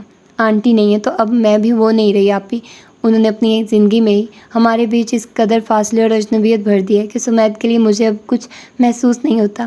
پھر جذباتیت اور محبت کے بنا کیسی شادی، کون سا رشتہ؟ ٹھیک ہی تو ہے، جہاں دل نہ مانے وہاں زبردستی رکنے کا کوئی مطلب نہیں۔ تم کوئی مجبور و کمزور لڑکی تو ہو نہیں۔ مونا باجی ہر حال میں اس کے ساتھ تھی۔ آپی چپ ہو گئی۔ ویسے کس نے سوچا تھا جس ایک ساس کے علاوہ سسرال کا جھنجھٹ نہیں، سوچ کر ہم سب خوش تھے، وہ ایک ساس ہی سارے سسرال سے زیادہ کر گزریں گی۔ مونا باجی نے اسے دیکھا۔ ان کی نگاہوں میں اس کی جانب سے ایک لمبے چوڑے تائیدی بیان کی توقع جھلک رہی تھی۔ چھوڑیے باجی، اس کا انداز بیزار سا تھا۔ میرا اب پرانے قصے دہرانے کا دل نہیں کرتا۔ ہاں چھوڑو۔ انہیں مایوسی ہوئی تھی لیکن مزید اصرار نہیں کیا۔ مونا باجی کے کمرے سے جاتے ہی آپی اس کے قریب آ کر بیٹھ گئی۔ کرسم، میرا ایک مشورہ مانو گڑیا۔ جی۔ اس نے اپنی بردبار اور سمجھدار بہن کو دیکھا۔ تم جو بھی فیصلہ کرو، مگر اس سے پہلے اس معاملے میں کسی اور کو انوالو مت کرو۔ میں سمجھی نہیں آپی۔ اپنی آپ بیتی سنا کر سامنے سے ہمدردی حاصل کرنا بھی بڑا سکون بخش ہوتا ہے، اور اکثر ہم ایسا کر گزرتے ہیں، مگر شادی شدہ زندگی کے معاملات میں اس سے پرہیز سب سے اچھی اسٹریٹجی ہے، خاص طور پر اس وقت جب تم خود کو کوئی بڑا فیصلہ کرنا چاہتی ہو۔ لوگوں کی مرضی، رائے اور ہمدردی تمہارے فیصلے کی وجہ نہیں بننا چاہیے۔ جی آپی، خیال رکھوں گی۔ وہ مان گئی۔ اسے ہمیشہ سے ان کی سوجھ بوجھ پر بہت بھروسہ تھا۔ چھٹی کے 2 دن اسے سال کے برابر لگتے تھے۔ سمیت گھر میں ہوتا اور وہ ڈھونڈ کر کام نکالتی، تب بھی وقت آگے نہیں بڑھتا تھا۔ اب بھی اس نے صاف ستھرے اور جمے جمائے باورچی خانے کو ایک بار پھر زبردستی ٹھیک کیا تھا۔ گھڑی میں وقت دیکھا تو 12 ہی بج رہے تھے۔ اس نے سوچا کھانے میں کچھ ایسا بنائے جس میں زیادہ وقت لگے۔ یہ ساری کوشش باورچی خانے سے نکل کر سمیت سے بچنے کی تھی۔ آج لنچ کہیں باہر کریں؟ عقب سے سمیت کی آواز آئی تو وہ چونکی۔ میرا کہیں جانے کا بالکل موڈ نہیں ہے۔ وہ اس کی سم دیکھنے کی بجائے فریزر کھول کر کھڑی ہو گئی۔ میں نے آج بریانی بنانے کا سوچا ہے۔ ابھی شروع تو نہیں کی کوکنگ، وہ بھی اپنی جگہ سے آگے نہیں آیا تھا۔ آپ کا باہر کھانے کا دل ہے تو چلے جائیے۔ اب کہ اس کی آواز میں ہلکی جھنجھلاہٹ تھی۔ چند پل بڑی بوجھل سی خاموشی چھائی رہی۔ کرسم، میں کوشش کر رہا ہوں اور تم؟ سمیت نے تحمل سے انگریزی میں کہا۔ میں نے تو نہیں کہا کوشش کریں۔ اس نے گوشت کا پیکٹ نکال کر فریزر کا دروازہ بند کیا اور سنک کے پاس کھڑی ہو گئی۔ اس کا لہجہ تیز نہیں تھا مگر بالکل سپاٹ تھا۔ سمیت کو غصہ آیا اور وہ ہونٹ سختی سے بند کیے اس کی پشت کو دیکھتا رہا۔ بریانی میں آلو ڈالنا مت بھولنا۔ کچھ دیر بعد اس کی آواز ابھری اور وہ پلٹ گیا۔ اس تمام عرصے میں پہلی بار کسی بات پر اس کی آنکھوں میں آنسو آ گئے۔ اسے بریانی میں آلو پسند تھے۔ اس کے گھر میں ہمیشہ بریانی آلوؤں کے ساتھ بنتی تھی۔ پہلی بار اس نے سسرال میں ہوئی دعوت پر ویسی ہی بریانی بنائی، سب کو پسند بھی آئی تھی، لیکن دلشاد بیگم ذرا خوش نہیں ہوئی تھی۔ ان کے نزدیک تو مہمانوں کی بے عزتی ہو گئی تھی۔ اس طرح ان کے مطابق چاول میں آلو شامل ہو جائے تو وہ بریانی نہیں ہوتی۔ اس کی دن بھر کی محنت اور مہمانوں کی تعریف کی ساری خوشی ان کے لمبے بھاشن نے ختم کر دی تھی۔ اس کے بعد اس نے جب بھی بریانی بنائی اس میں آلو شامل نہیں کیے، مگر پھر کبھی بریانی بھی نہیں کھائی۔ کھانے کی میز پر اس نے بریانی کے ساتھ ساتھ گلاب جامن اور چکن چلی بھی رکھا تو سمیر نے خوشگوار حیرت سے اسے دیکھا۔ آج اس نے اہتمام کیا ہے، دل سے کھانا بنایا۔ وہ اس کے سنجیدہ چہرے کو دیکھ کر سوچتے ہوئے مسکرایا تھا، مگر جلدی اس کی سمجھ میں آیا کہ تبدیلی بس میز پر موجود مینیو میں ہوئی تھی۔ جب اس نے اپنے پیٹ میں بریانی ڈالی تو سمیر نے کچھ کہنے سے پہلے اسے دیکھا، جہاں کوئی تاثر نہیں تھا۔ اگر میں نے کچھ کہا اور کرسم کھانا چھوڑ کر ہی اٹھ گئی تو جیسے مساحلت کی امید ہو، احتیاط اور غور و خوض بھی وہی کرتا ہے۔ وہ آج بریانی کھا رہی ہے، یہ بھی تو بڑا چینج ہے۔ اس نے اپنا ہی حوصلہ بڑھایا۔ اچھا ہی ہوا باہر نہیں گئے، اس نے عام سے انداز میں کہا، ورنہ میں اتنی اچھی ٹریٹ سے محروم رہ جاتا۔ اس کی طرف دیکھے بنا ہی کرسم نے انکارا بھرا۔ مزید دو باتوں کے ایک لفظی جواب یا ہوں ہاں کے بعد وہ بھی چپ ہو گیا، اور آج بھی انہوں نے خاموشی سے کھانا کھایا۔ سمیت کو ذرا اندازہ نہیں تھا یہ تمام باورچی خانے میں زیادہ وقت گزارنے کے لیے تھا۔ وہ اپنی دانست میں دبے پاؤں اس طرف آ رہی تھی، لیکن سمیت کو خبر ہو گئی تھی۔ جیسے ہی وہ قریب پہنچے سمیت پیچھے مڑا۔ تم تو بڑی گہری نیند سو رہی تھی۔ اس نے پہلے سرپرائز خراب ہونے پر منہ بنایا، پھر مگ اسے تھما کر اس کے بازو میں بیٹھ گئی۔ وہ بھی مسکرا رہا تھا۔ اچانک آنکھ لگ گئی اور آپ کو نہ دیکھ کر نیند بھگ سے اڑ گئی، تو پھر کروٹیں بدلنے سے اچھا تھا یہ چاندنی انجوائے کی جائے۔ اس نے سامنے پہلے اجالے کو دیکھا۔ اسی دیر تک کام کرتا ہوا یا کوئی اہم کام ہوتا تو وہ اس کے سو جانے کے بعد کمرے سے باہر جا کر کرتا تھا، اور رات میں ڈرائنگ روم میں بیٹھنے کے بجائے اسے پورچ کی سیڑھیوں پر بیٹھنا پسند تھا۔ اس کی طرح ہی کرسم کا بھی معمول ہو گیا تھا کہ اگر کبھی آنکھ کھل جاتی تو وہ بھی اٹھ کے اس کے پاس چلی آتی۔ رات کی تنہائی اور خاموشی میں انہوں نے بڑا یادگار وقت ان سیڑھیوں پر بتایا تھا۔ سمیت، سب کو یہ گیٹ پر چڑھی بیل بڑی پیاری لگتی ہے، لیکن مجھے بالکل اچھی نہیں لگتی۔ ان کے چھوٹے سے لان کی دیکھ بھال مالی کرتا تھا، جو سارے سرکاری بنگلوں کے لانوں کی دیکھ بھال پر مامور تھا، اس لیے وہاں موجود پھول پودے لدے پھندے اور ہرے بھرے رہتے تھے۔ خوبصورت اور سجے سجائے لان کا منظر ہی ان سیڑھیوں پر بیٹھنے کی وجہ سے بڑے دلکش تھا۔ اس میں بری لگنے جیسی تو کوئی بات نہیں ہے۔ سمیر نے بوگنویلیا کی ٹہنیوں پر لٹکتے مختلف رنگوں کے پھولوں کو دیکھا، جو گیٹ کا گل پوش تاج محسوس ہوتے تھے۔ تصور کریں اگر یہ سارے پھول صرف سفید ہوتے تو اس سے کہیں گنا زیادہ خوبصورت لگتے۔ اوہ، سمیر نے اب غور کیا، ان میں سارے رنگ ہیں سوائے وائٹ کے۔ میرا دل کرتا ہے مالک آقا سے کہوں انہیں نکال کر یہاں صرف وائٹ بیل لگا دے۔ انہیں کاٹ دیا تو گیٹ کو کاٹنا کو رکھتا محسوس ہوگا۔ اپنی بات پر وہ خود ہی سر کٹا محسوس ہوگا۔ اپنی بات پر وہ خود ہی ہنسنے لگا۔ لیکن کچھ وقت بعد جب سفید پھولوں سے ڈھک جائے گا تو کہیں گنا زیادہ خوبصورت لگے گا۔ یہ بھی تو سوچیے، اور اس من پسند منظر کی طلب میں تھوڑی سی ویرانی برداشت کر لینا چاہیے۔ اس کے ناصحانہ انداز پر وہ مسکرانے لگا تھا۔ اس وقت پورچ میں اپنی مخصوص جگہ بیٹھا گیٹ کو دیکھتے وہ ماضی کے منظر میں کھویا تھا۔ اس کا معمول اب بھی وہی تھا، لیکن اب اس کے پاس آنے کی بجائے کرسم کروٹیں بدلنا پسند کرتی تھی۔ اس نے پلٹ کر خوابگاہ کے بند دروازے کو دیکھا۔ مجھے وہ دن یاد آتے ہیں کرسم، کیا تمہیں نہیں آتے؟ اس نے دل ہی دل میں اسے مخاطب کیا۔ اس کا دل کیا ابھی جا کر اسے جگائے اور ہاتھ پکڑ کر اس جگہ لا کر پوچھے، مگر وہ سیدھا ہو کر ایک گہری سانس لیتا لیپ ٹاپ بند کر کے کھڑا ہو گیا۔ سمیت کی آنکھ کھلی تو وہ بستر پر نہیں تھی۔ کچھ دیر یوں ہی اس کی خالی جگہ کو دیکھنے کے بعد وہ اٹھ گیا۔ بتیاں ساری بند تھیں اور اندھیرے میں وہ پورچ کی سیڑھیوں پر بیٹھی تھی۔ کئی دن کے شش و پنج کے بعد آج اس نے اس کی طرف قدم بڑھائے تھے۔ نصف چاند کی ہلکی سی روشنی تھی، ورنہ وہ اسے دکھائی بھی نہ دیتی۔ سمیت اس کے قریب جا کر بیٹھا تو وہ چونکی۔ چند پل دونوں چپ چاپ سامنے گیٹ پر نظریں جمائے رہے۔ اسے اچھا لگا کہ کرسم فوراً وہاں سے اٹھ کر اندر نہیں چلی گئی۔ ہمیں ایک دوسرے سے محبت تھی نا، کیا ہم میں اب وہ محبت نہیں رہی؟ کیا محبت بھی ختم ہوتی ہے؟ بڑی دیر کی خاموشی کے بعد اس نے کرسم کو دیکھ کر سوال کیے تھے۔ آپ بتائیے۔ وہ ابھی سامنے دیکھ رہی تھی، بوگنویلیا کے رنگ برنگے پھولوں کو جو اسے پسند نہیں تھے۔ ان سوالوں کے جواب تو نہیں معلوم، لیکن میں ہمارے بیچ وہی محبت چاہتا ہوں۔ اگر وہ کہیں کھو گئی ہے تو اسے ڈھونڈنا چاہتا ہوں۔ وہ کچھ نہ بولی۔ اس کی چاہت عین اس کی الٹ تھی۔ میں تمہیں کھونا نہیں چاہتا کرسم، تم بتاؤ اس کے لیے مجھے کیا کرنا ہوگا؟ اس کی چپ سے دل برداشتہ ہوئے بنا اس نے سنجیدگی اور دیانتداری سے پوچھا۔ میری زندگی سے پچھلے کچھ سال نکال سکتے ہیں؟ اس نے بھی اتنی ایمانداری سے جواب دیا۔ نہیں، سمیت کی آواز میں رنج تھا۔ اس گزرے وقت نے مجھے اتنا بدل دیا ہے کہ اب مجھے اپنی بھی سمجھ نہیں آتی۔ امی کی زیادتیوں کے لیے میں ان کی طرف سے معافی ہی مانگ سکتا ہوں۔ اس نے بھی تو اکلوتی اولاد ہونے کی بڑی بھاری قیمت ادا کی تھی۔ اگر وہ واحد وجہ تھی تو ان کی غیر موجودگی میں سب ٹھیک ہو جاتا، لیکن ایسا نہیں ہے سمیت۔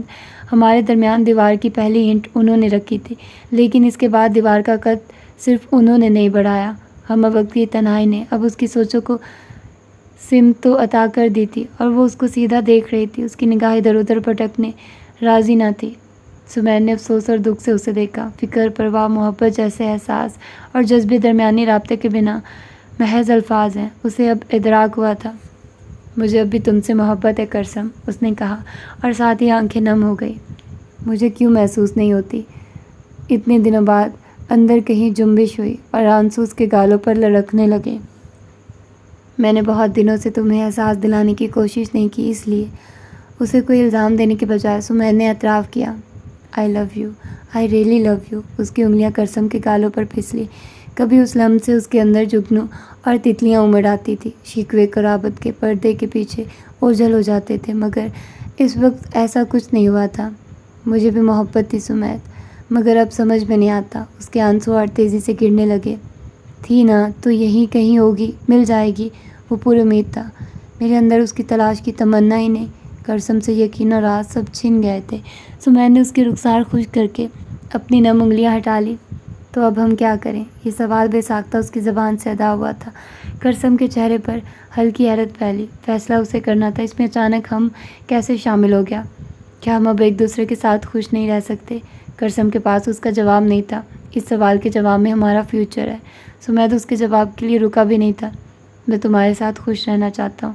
حال اور ماضی کے کئی چکر لگانے اور خوب سوچنے کے بعد میں اس نتیجے پر پہنچا ہوں کہ میں تمہارے بغیر اپنی زندگی کا تصور نہیں کر سکتا، لیکن یہ ایک وجہ تمہیں اپنے ساتھ باندھ کر رکھنے کے لیے کافی نہیں۔ اس کے لیے تم کیا چاہتی ہو یہ جاننا ضروری ہے۔ وہ اسے بولنے پر اکسا رہا تھا۔ میں یہی تو سمجھ نہیں پا رہی ہوں۔ مجھے اپنے اندر آپ کے لیے کوئی جوش، کوئی جذبہ نہیں ملتا۔ سمیت کا دل سکڑ کے رہ گیا۔ اس کی زبان سے یہ سننا تکلیف دہ تھا۔ شاید یہ سچ تمہاری مدد کرے کہ میرے سارے جذبے اب بھی تمہارے ہیں۔ میں اس رشتے کو بچانے سنوارنے کے لیے سب کچھ کرنے کو تیار ہوں۔ یہ پیاری باتیں خلوص نیت سے پر تھی، مگر کرسم کے اندر بھرا کثیف دھواں یہ خلوص وہاں دل تک پہنچنے نہیں دے رہا تھا۔ میں جہاں ہوں وہاں میرے اندر یہ سن کر بھی کوئی امنگ، کوئی امید نہیں جاگتی، تلخ اور دل توڑنے والی ہی صحیح۔ وہ گفتگو تو کر رہی تھی۔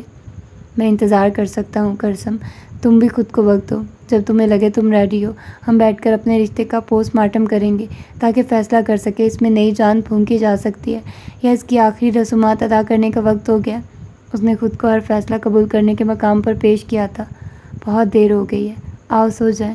وہ کھڑا ہوا۔ اس نے اسے اپنے اندرون کی جھلک دکھائی تھی، لیکن اسے اپنی سوچ یا مرضی کے مطابق منانے کی کوشش نہیں کی تھی۔ اس کی خاموشی کے باوجود اب گھر میں سمیت کی آوازیں گونجنے لگتی تھی، کھانے کی تعریف ہو یا کسی خاص پکوان کی فرمائش، یا پھر کام اور ٹی وی دیکھنے کے دوران کافی کی طلب، اگلے دن کے لیے کسی خاص شرٹ کی استری یا اس کے پہنے جوڑے پر تبصرہ۔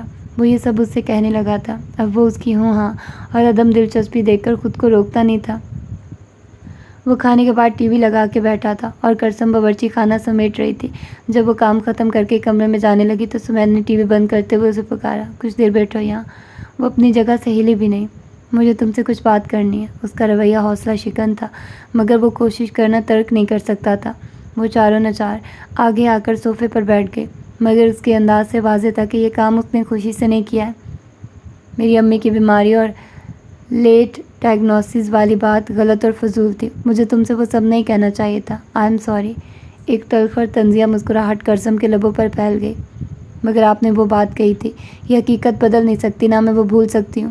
سمیت کے چہرے پر افسوس اور دکھ گہرا ہو گیا۔ آپ اپنی مرضی سے دل دکھائیں، پھر جب دل کرے معافی بھی مانگ لیں، اور میں کیا کوئی کٹ پتلی ہوں جو آپ کی مرضی کا ریئیکشن دوں اور سب بھول جاؤں؟ اتنا آسان سمجھا آپ نے سب؟ بڑے دنوں بعد اندر کوئی احساس جاگا تھا۔ اچانک کئی شعلے بھڑک اٹھے تھے۔ میں یہ نہیں کہہ رہا کہ تم بھول جاؤ، وہ بات تو میں بھی بھول نہیں سکتا۔ آپ میری تکلیف نہیں سمجھ سکتے جو وہ الفاظ سن کر مجھے پہنچی تھی۔ میں نے کبھی آپ سے صلے کی تمنا نہیں کی تھی، مگر اس طرح مجھ پر الزام لگائیں گے آپ، یہ بھی نہیں سوچا تھا۔ مجھے اپنے سخت اور غلط الفاظ کا احساس ہے کرسم، اور اس دن میرے اندر جو بدلا تھا اسے آپ کا یہ احساس واپس نہیں کر سکتا، اس نے تڑپ کے کہا اور بہتے آنسو صاف کیے اور کھڑی ہو گئی۔ اچھا ہوگا اگر ہم آئندہ وہ باتوں کا ذکر نہ کریں۔ اس نے آئندہ کے لیے بھی گفتگو کا راستہ بند کرنے کی کوشش کی اور کمرے میں چلی گئی۔ اب بھی انہیں دوسری شادی والی بات کا خیال تک نہیں۔ سمیر نے وہ ذکر نہیں کیا تھا۔ بستر پر وہ جانے کتنی دیر روتی رہی۔ سمیر نے وہ بات چھیڑ کر اس کے زخم تازہ کر دیے تھے۔ اسے وہ رات ہی نہیں بلکہ ماضی کی دلشاد بیگم کی زیادتیاں بھی یاد آتی گئی، اور ساتھ ہی سمیت کی ان سے محبت بھی، دوسری شادی نہ کرنے کا افسوس بھی۔ اسے پھر یقین ہونے لگا کہ دلشاد بیگم کے لیے اس کے اپنے جذبات اور سمیت کے جذبات کا ایک ساتھ گزارا ان کی غیر موجودگی میں بھی ممکن نہیں ہے۔ سمیت بھی اس رات بڑی دیر تک صوفے پر ہی بیٹھا رہا تھا۔ اگلے دن کہیں تو دل کی بھڑاس نکالنا تھی، لہٰذا اس نے سب سے اچھے سامع یعنی بڑی آپی کو فون لگایا۔ انہوں نے سارا احوال اور پھر اس پر اس کے خیالات بڑے تحمل سے سنے۔ میں کبھی نہیں بھول سکتی آپی وہ سب، اور سمیت کو لگتا ہے کہ ایک سوری کے بعد سب ٹھیک ہو جائے گا۔ وہ مسلسل بولتے بولتے تھک گئی تو رک گئی۔ اس کی سوچ تم سے بالکل الگ ہے، انہوں نے ذرا توقف سے کہا۔ کیا مطلب؟ تم شادی ختم کرنے کا سوچ رہی ہو اور وہ بچانے کا، ورنہ وہ معافی نہیں مانگتا۔ غلطی ان کی تھی تو معافی بھی وہی مانگیں گے نا، اس نے جھٹ یاد دلایا۔ اور اب بھی انہیں اس بات کا افسوس نہیں کہ وہ دوسری شادی نہ کرنے اور ماں کو حسرت دینے کا افسوس کر رہے تھے۔ وہ بسترے مرگ پر پڑی ماں کے بے بس بیٹے نے کہا تھا۔ آپی کی بات اسے اچھی نہیں لگی۔ ہاں، جو بھول گیا تھا کہ بیوی کے پاس بھی دل ہے، احساس ہے، اسے تکلیف ہوتی ہے، وہ تڑک گئی۔ میں نے کہیں پڑھا تھا کہ کامیاب شادی شدہ زندگی 50-50 یعنی برابری کی کوشش سے نہیں چلتی، بلکہ کبھی شوہر 90% دیتا ہے تو کبھی کچھ معاملات میں بیوی اتنا کرتی ہے۔ آج تک تم نے اس شادی کو 90% دیا، اور اب شاید سمیت وہ کوشش کر رہا ہے۔ اپنی برداشت کا اعتراف سنتے ہی اس کی کیفیت پل بھر میں بدل گئی۔ دیکھو کرسم، اگر تمہارا شوہر بد کردار یا ظالم ہوتا، تم پر ذہنی، جسمانی، جذباتی تشدد کرتا، شکی یا نہایت بد مزاج، تو تمہیں اس جہنم میں رہنے کی ضرورت نہ تھی۔ تب میں خود سیپریشن کے پروسیس میں تمہاری مدد کرتی، لیکن سمیت ایسا نہیں ہے۔ جو مسئلہ تھا، جو تمہارے فاصلے کی وجہ تھی، وہ اب نہیں۔ تو پھر تم کیوں ماضی بھول کر آگے نہیں بڑھتی؟ کیونکہ میں بھول نہیں سکتی کہ سمیت کو مجھ پر اعتبار نہیں ہے۔ وہ اتنا بڑا الزام، ایسی تہمت مجھ پر لگا سکتے ہیں، میں نے کبھی نہیں سوچا تھا، اس نے بے بسی سے کہا۔ اگر تم اسے الزام اور تہمت جیسے بھاری نام نہ دو اور ایک دکھی یا پریشان بیٹے کا فرسٹریشن کہو تو۔ نہیں آپی، مجھے اتنے سالوں کے صبر اور برداشت کے بعد سننے کو ملے یہ الفاظ الزام اور تہمت سے کم لگ ہی نہیں سکتے۔ اگر سمیت واقعی تمہیں ماں کی بیماری کا قصوروار سمجھتا یا اس نے وہ شادی والی بات دل سے کی ہوتی تو وہ کب کا تمہیں گھر سے جانے کا کہہ دیتا یا ویسا ہی رویہ رکھتا۔ اس کے دل میں کہیں توقع تھی کہ اس کا غصہ سن کر وہ بھی کہیں گی اب معافی کا کیا فائدہ، تمہاری تکلیف پھر زندہ کر دی۔ اس طرح تو اس نے وہ پوری نہیں ہوئی تھی۔ ہاں، ان کی یہ بات کہ اب تک وہ 90% کوشش کرتی رہی ذہن میں چپک گئی تھی۔ وہ سارے آپشنز دیکھ رہی تھی، کون کون سی ملازمتیں وہ کر سکتی ہے، کیا تنخواہ ہوگی، کیا وہ الگ کرائے کا گھر لینے کے قابل ہوگی یا والدین اور بھائی کے ساتھ رہنا ہوگا۔ وہ رات تک بھی ان خیالات سے پیچھا نہیں چھڑا سکی، تبھی تو بے خیالی میں اسے دیکھی گئی کرسم۔ جب سمیر نے اس کا شانہ ہلایا تو وہ چونکی۔ کیا ہوا؟ کیا سوچ رہی تھی؟ کچھ نہیں۔ وہ پلٹ کے جانے لگی کہ سمیر نے اس کا ہاتھ پکڑا۔ تم مجھ سے اتنی ناراض ہو کہ 2 منٹ میرے ساتھ بیٹھنا بھی نہیں چاہتی؟ اس کی پرشکوہ آواز دھیمی تھی۔ وہ خاموش رہی، جانے کتنے دن بعد اس کا ہاتھ سمیت کے ہاتھ کی گرمی محسوس کر رہا تھا۔ ایک گھر، ایک کمرے میں رہتے ہوئے بھی میں تمہیں مس کر رہا ہوں۔ وہ دھیرے سے مسکرایا۔ اس کی خوشبو، اس کے بال، اس کا لمس سب اسے تڑپا رہے تھے، مگر وہ ضبط کیے کھڑا رہا۔ کرسم نے اپنا دل ٹٹولا، مگر وہ اب بھی کسی لاش جیسا سرد تھا۔ اسے پہلی بار سمیت کے چہرے پر بکھری امید دیکھ کر اچھا نہیں لگا کہ وہ اسے مایوس کر رہی ہے۔ مگر میں تھوڑا انتظار کر رہا ہوں، میں تمہارا انتظار کر رہا ہوں۔ سمیر نے اس کا ہاتھ چھوڑ دیا۔ وہ چند پل اسے دیکھتی رہی، پھر بنا کچھ کہے کمرے سے باہر چلی گئی۔ اس کی دنیا جہان سے بے خبری کا عالم یہ تھا کہ اپنی ہی کتنی بہت ضروری اور اہم چیزوں پر بھی اس کا دھیان نہیں تھا۔ طبیعت کی کسل مندی اور سستی انتہا کو پہنچ چکی تھی۔ تب اسے خیال آیا کہ وہ کس قدر لاپرواہی کا مظاہرہ کر چکی ہے۔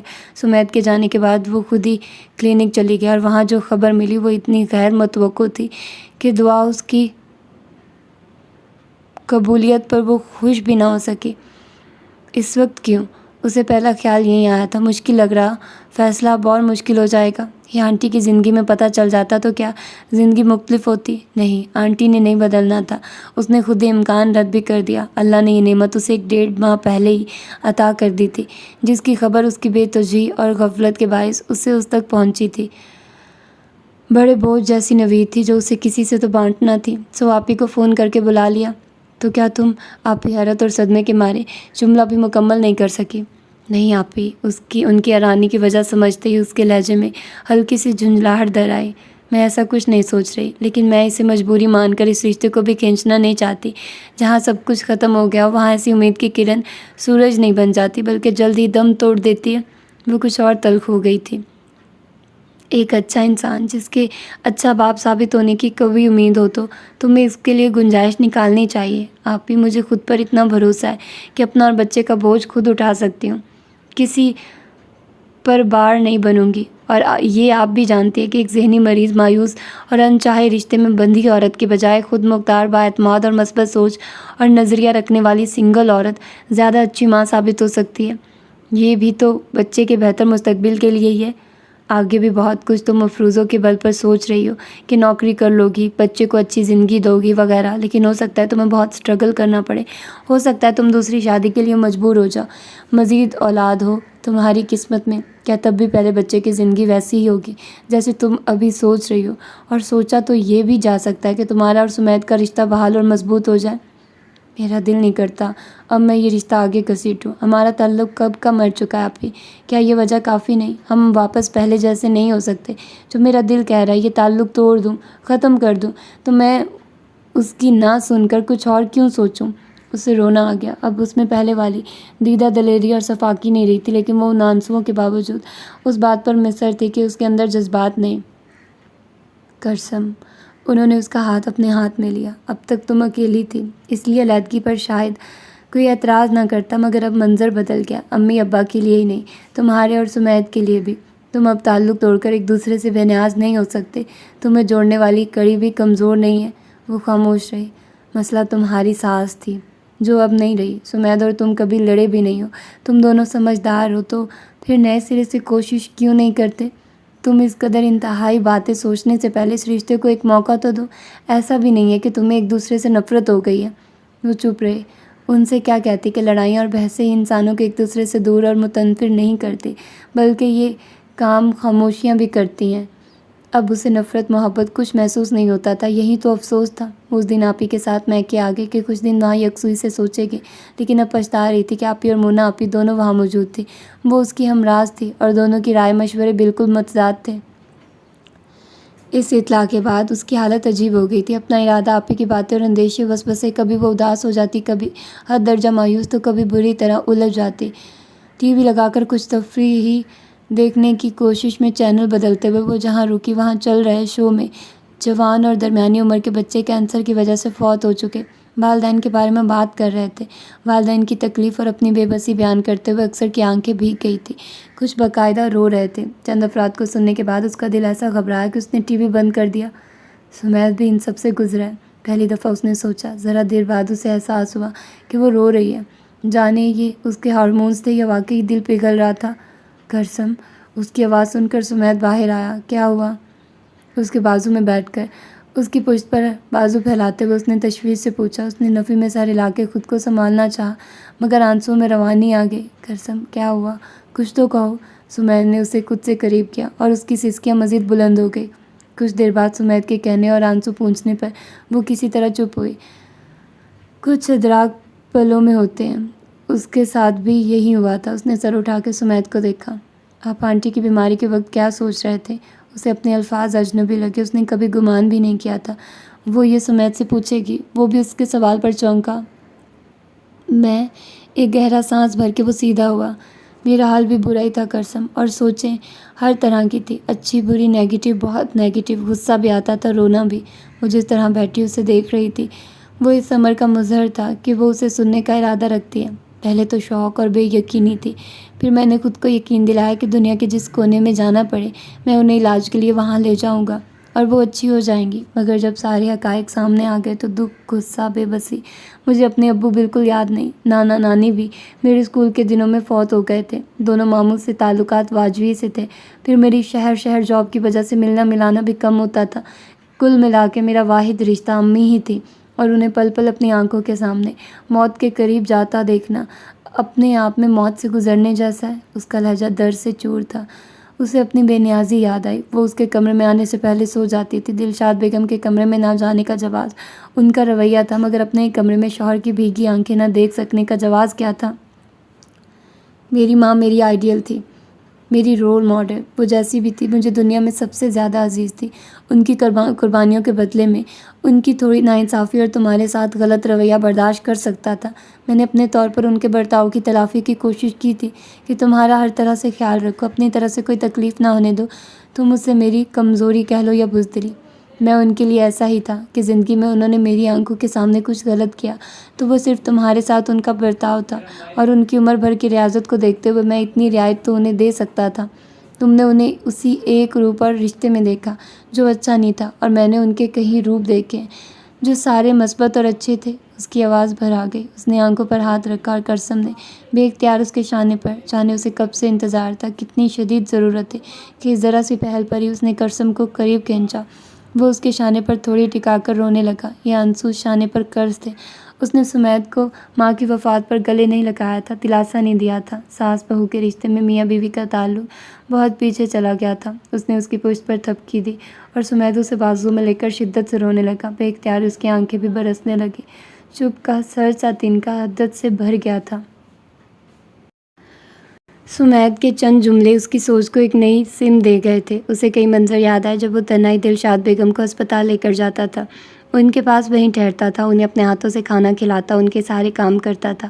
اس نے کبھی اسے ان کا کوئی کام کرنے نہیں کہا تھا، اور تب اس کا دل یہ سوچ کر بھی اداس ہو جاتا تھا کہ وہ بیوی کو اکثر فراموش کر بیٹھا۔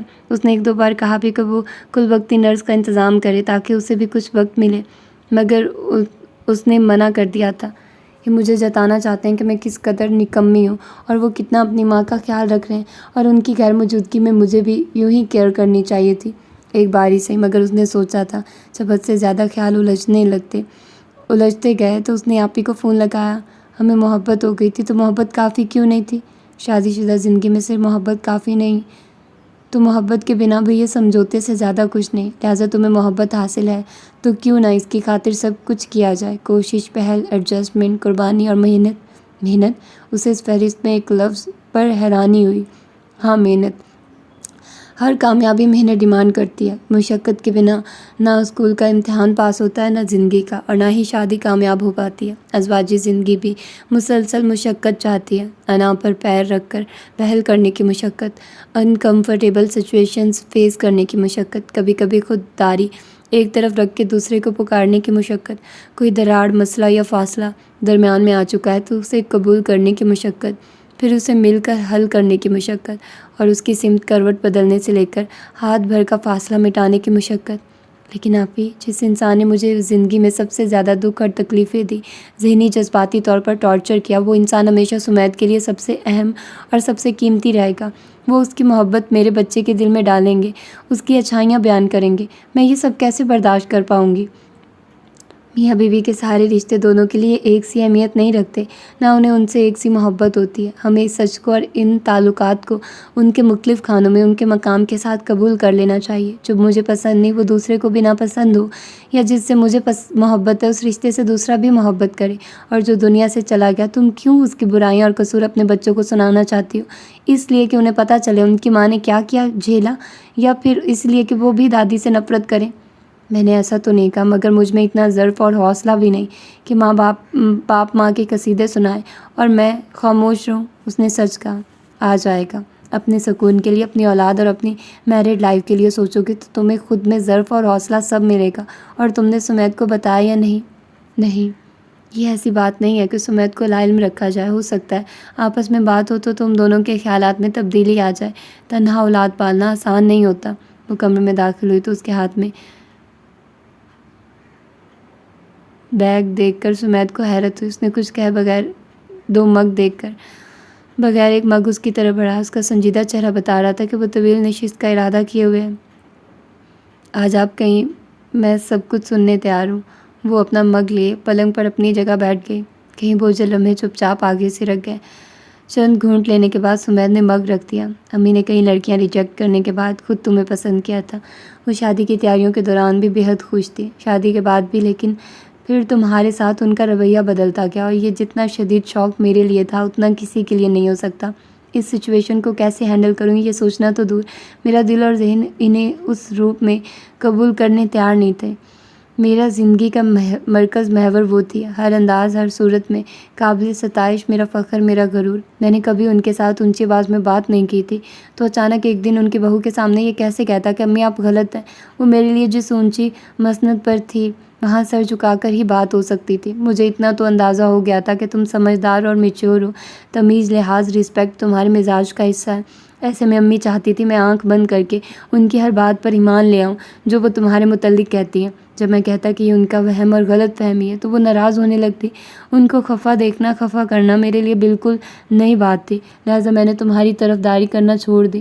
وہ میری سب سے اچھی دوست تھی، میں ان سے ہر بات کر لیا کرتا تھا، اور اب میرے پاس تمہاری باتیں زیادہ تھی جو وہ سننا نہیں چاہتی تھی۔ میری ان سے گفتگو کم ہوتی گئی تو ان کی شکایتیں بڑھ گئی۔ یقین کرو میرے لیے عجیب صورتحال تھی کہ نہ تم سے دل کی بات کر پاتا تھا، نہ امی سے کر سکتا تھا۔ تمہارا نہیں پتا، مگر اول دن سے تم نے میرے دل میں جگہ بنا لی تھی۔ میں جو اب تک کھل کر جیتا آ رہا تھا زندگی کے اس اہم موڑ پر سب سے خاص انسان کے ساتھ، مجھے زمانے بھر کی احتیاط برتنا پڑ رہا تھا۔ امی جتنی اگریسو ہوتی گئی میں اتنا الجھتا گیا۔ میں نے اپنی طرف سے پوری کوشش کی تمہارے ساتھ میں کوئی زیادتی نہ کروں، میری طرف سے کوئی ناانصافی نہ ہو، تمہیں تکلیف نہ ہو۔ مجھے لگتا تھا تم میری پوزیشن سمجھو گی، ہمارے بیچ اتنی انڈرسٹینڈنگ تو تھی کہ تم میرے خلوص اور محبت پر شک نہ کرتی، لیکن یہ میری غلط فہمی تھی۔ وہ ساکت اسے سن رہی تھی۔ شادی کے بعد ایک دم نیا ماحول، نیا گھر۔ صرف اس کا امتحان نہیں تھا، وہ اپنا گھر اور ماحول چھوڑ کر نئی جگہ آئی تھی، تو اس کی آمد نے سمیت کے گھر کا ماحول بھی بدل دیا تھا۔ اس کے آنے کے بعد جو ہو رہا تھا وہ اس کے لیے بھی اتنا ہی نیا تھا جتنا اس کے لیے۔ اس کا سسرال کا پہلا تجربہ تھا، تو سمیت کا گھر بھی پہلی بار سسرال بنا تھا۔ وہ اپنے طور سے 2 افراد کی توقعات میں اعتدال رکھنے کی کوشش کر رہا تھا۔ اب تک اسے لگتا تھا صرف اس نے سہا ہے، اس کے ساتھ زیادتی ہوئی ہے، جذباتی طور پر صرف اسے گزند پہنچا کہ وہ اپنا سب کچھ چھوڑ کے نئے گھر، نئے لوگ، نئی صورتحال سے دوچار تھی، مگر انہی سب سے تو سمیت بھی گزر رہا تھا۔ اس وقت اسے احساس ہوا کہ اس نے کبھی خود سے ہٹ کر سوچا نہیں تھا۔ اس نے ہمیشہ ہر موقع پر یہ سوچا کہ ابھی سمیت کو یہ کہنا اور کرنا چاہیے تھا۔ سمیت نے ایسا نہیں کیا، ویسا نہیں کہا، لیکن اس نے کبھی یہ نہیں سوچا تھا کہ سمیت نے ایسا کیوں کیا۔ اس کی ایک ہی وجہ تو نہیں تھی، اس نے بھی سمیت کے لیے اس وقت کیا کیا اور کیا کیا تھا۔ اس نے پہلی بار سوچا جب امی نے بچے کو ایشو بنایا اور دوسری شادی کا شوشہ چھوڑا تو مجھے ان کی تمہارے لیے ناپسندیدگی کی شدت نے دہلا دیا۔ دوسری شادی کا میں سوچ بھی نہیں سکتا تھا، میں ان سے جو کہتا جو کرتا قسم، لیکن تمہارے علاوہ میں کسی اور کا تصور بھی نہیں کرنا چاہتا تھا، نہ تب نہ اب۔ میں سوچ سوچ کر پاگل ہونے کو تھا کہ تمہیں خود پسند کرنے کے بعد اب امی ایسی کیوں ہو گئی ہیں۔ میں نے انہیں کاؤنسلنگ کے لیے منانے کی بھی کوشش کی تھی، مگر تم بھی جانتی ہو ان کی مرضی کے بغیر ان سے کچھ بھی کروانا ناممکن تھا۔ ان کی تنہا اور مصروف پچھلی زندگی کی وجہ سے ان کی کچھ نفسیات میں کھپتا تھا، کم اس کا کوئی حل نہیں تھا میرے پاس۔ جس کے پاس تھا وہ وہاں جانے راضی نہیں تھی۔ جب جاپان جانے کا چانس ملا تو میں نے سوچا یہ کوشش بھی کر لی جائے کہ میں درمیان سے نکل جاؤں۔ مجھے یہ بھی غلط فہمی تھی کہ میری غیر موجودگی میں شاید تم دونوں کا تعلق بہتر ہو جائے، میں درمیان سے نکل جاؤں تو تم ایک دوسرے کی اچھائیاں دیکھ سکو، لیکن یہ میری زندگی کا سب سے غلط فیصلہ ثابت ہوا۔ وہ چپ ہو گیا۔ اگر اب بھی وہ یہ سب نہ کہتا تو کرسم اس کی مشکلات اور کیفیت سے بے خبر ہی رہتی۔ اس کی سب سے بڑی شکایت تھی کہ اسے جس طرح اس کے لیے اور اس کے ساتھ کھڑا ہونا چاہیے وہ ویسے کھڑا نہیں ہوا تھا۔ ہر بیوی کے من کی مراد یہی ہوتی ہے کہ شوہر اس کا ساتھ دے، اس کی خاطر سب سے لڑ جائے، ہر کسی کے سامنے ڈٹ جائے۔ یہ ایسی ناجائز خواہش بھی نہیں تھی، لیکن اس تمنا میں وہ اکثر شوہر کی مجبوری، حکمت، لحاظ سب نظر انداز کر کے شوہر کی گھر والوں کے لیے محبت اور نرمی ہی دیکھتی ہے، اور اتنا سب سے اجتماعی طور پر متنفر ہونے لگتی ہے، اور ان سب سے اس نے بھی یہی کیا تھا۔ ساری تحکیم، شعور، کشادہ ذہنی اور آزاد خیالی کے باوجود وہ روایتی بیوی ثابت ہوئی تھی۔ ایک بار بھی سمیت کے نظریے سے صورتحال پر توجہ دیتی تو شاید سمیت کے چپ رہنے کا اتنا ملال نہ ہوتا۔ اسے یاد آیا سمیت نے کبھی تنہائی میں بھی اپنی جھنجھلاہٹ یا غصہ اس پر نہیں نکالا تھا، وہ بس خاموش ہو جاتا تھا۔ اسے بہت دکھی کرتا تھا کہ وہ آگے آ کر اس سے اس کا حال بھی نہیں پوچھتا، دلاسا تسلی بھی نہیں دیتا، جبکہ وہ خود بھی سمیت کے ساتھ یہی کر رہی تھی۔ آگے بڑھ کر اس نے بھی سمیت سے کچھ نہیں پوچھا تھا۔ اس نے کیوں نہیں سوچا کہ ماں کا رویہ اسے بھی تکلیف پہنچاتا ہوگا؟ وہ اس کے لیے بھی اس پر بات نہیں کرتا۔ اس کی خاموشی کی وجہ ماں سے محبت ہے، بیوی سے محبت میں کمی نہیں۔ اسے لگا دونوں کی خاموشی ہی سب سے بڑی مجرم تھی۔ آپ نے کبھی مجھ سے کچھ کہا کیوں نہیں؟ کیا کہتا؟ اس نے دلگیر تبسم کے ساتھ اسے دیکھا۔ کیسے اپنی ماں کی شکایت کرتا؟ ان کے رویے سے مجھے کتنی تکلیف ہو رہی ہے کیسے بتاتا؟ وہ جو بھی کر رہی تھی میں دیکھ رہا تھا، پھر بھی میں تمہارے منہ سے اپنی ماں کی برائی نہیں سننا چاہتا تھا۔ تم میری پوزیشن کو تو سمجھو۔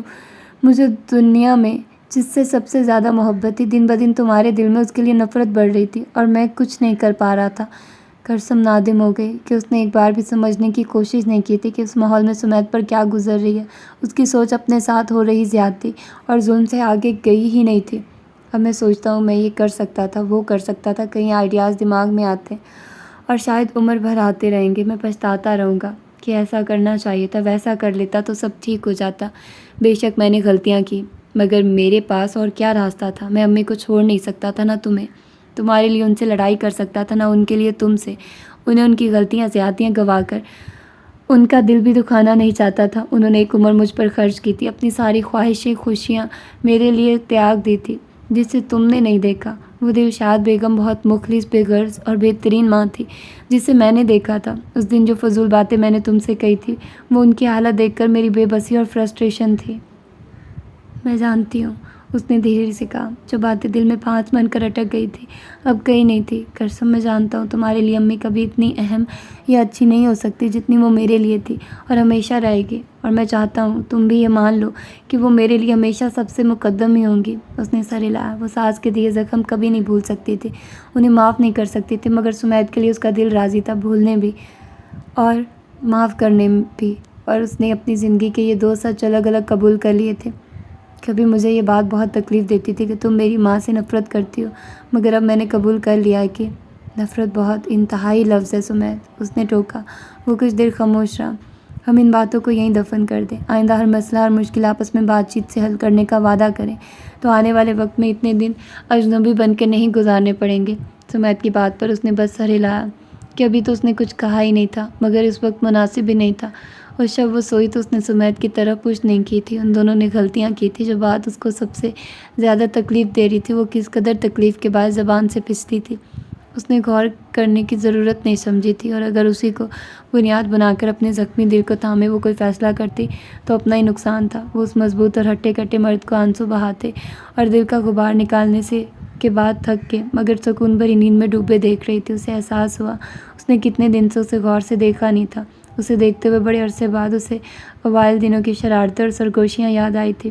اس کے خد و خال دیکھتے ہوئے اس نے خود کو یاد دلایا کہ یہ چہرہ، یہ شخص اسے کتنا پسند تھا۔ ہاں، اسے یاد آنے لگا وہ اچھا وقت جو اس نے صرف اس شخص کی وجہ سے جیا تھا۔ اس کے اندر کے شکوے ایک طرف پھٹنے لگے کہ تشکر اور خوبصورت یادیں ایک ساتھ آدم کی تھی اور انہیں جگہ چاہیے تھی۔ تنکے جیسی درد سے داخل ہوا خوشگوار یاد کا جھونکا حبس کم کرنے لگا تھا۔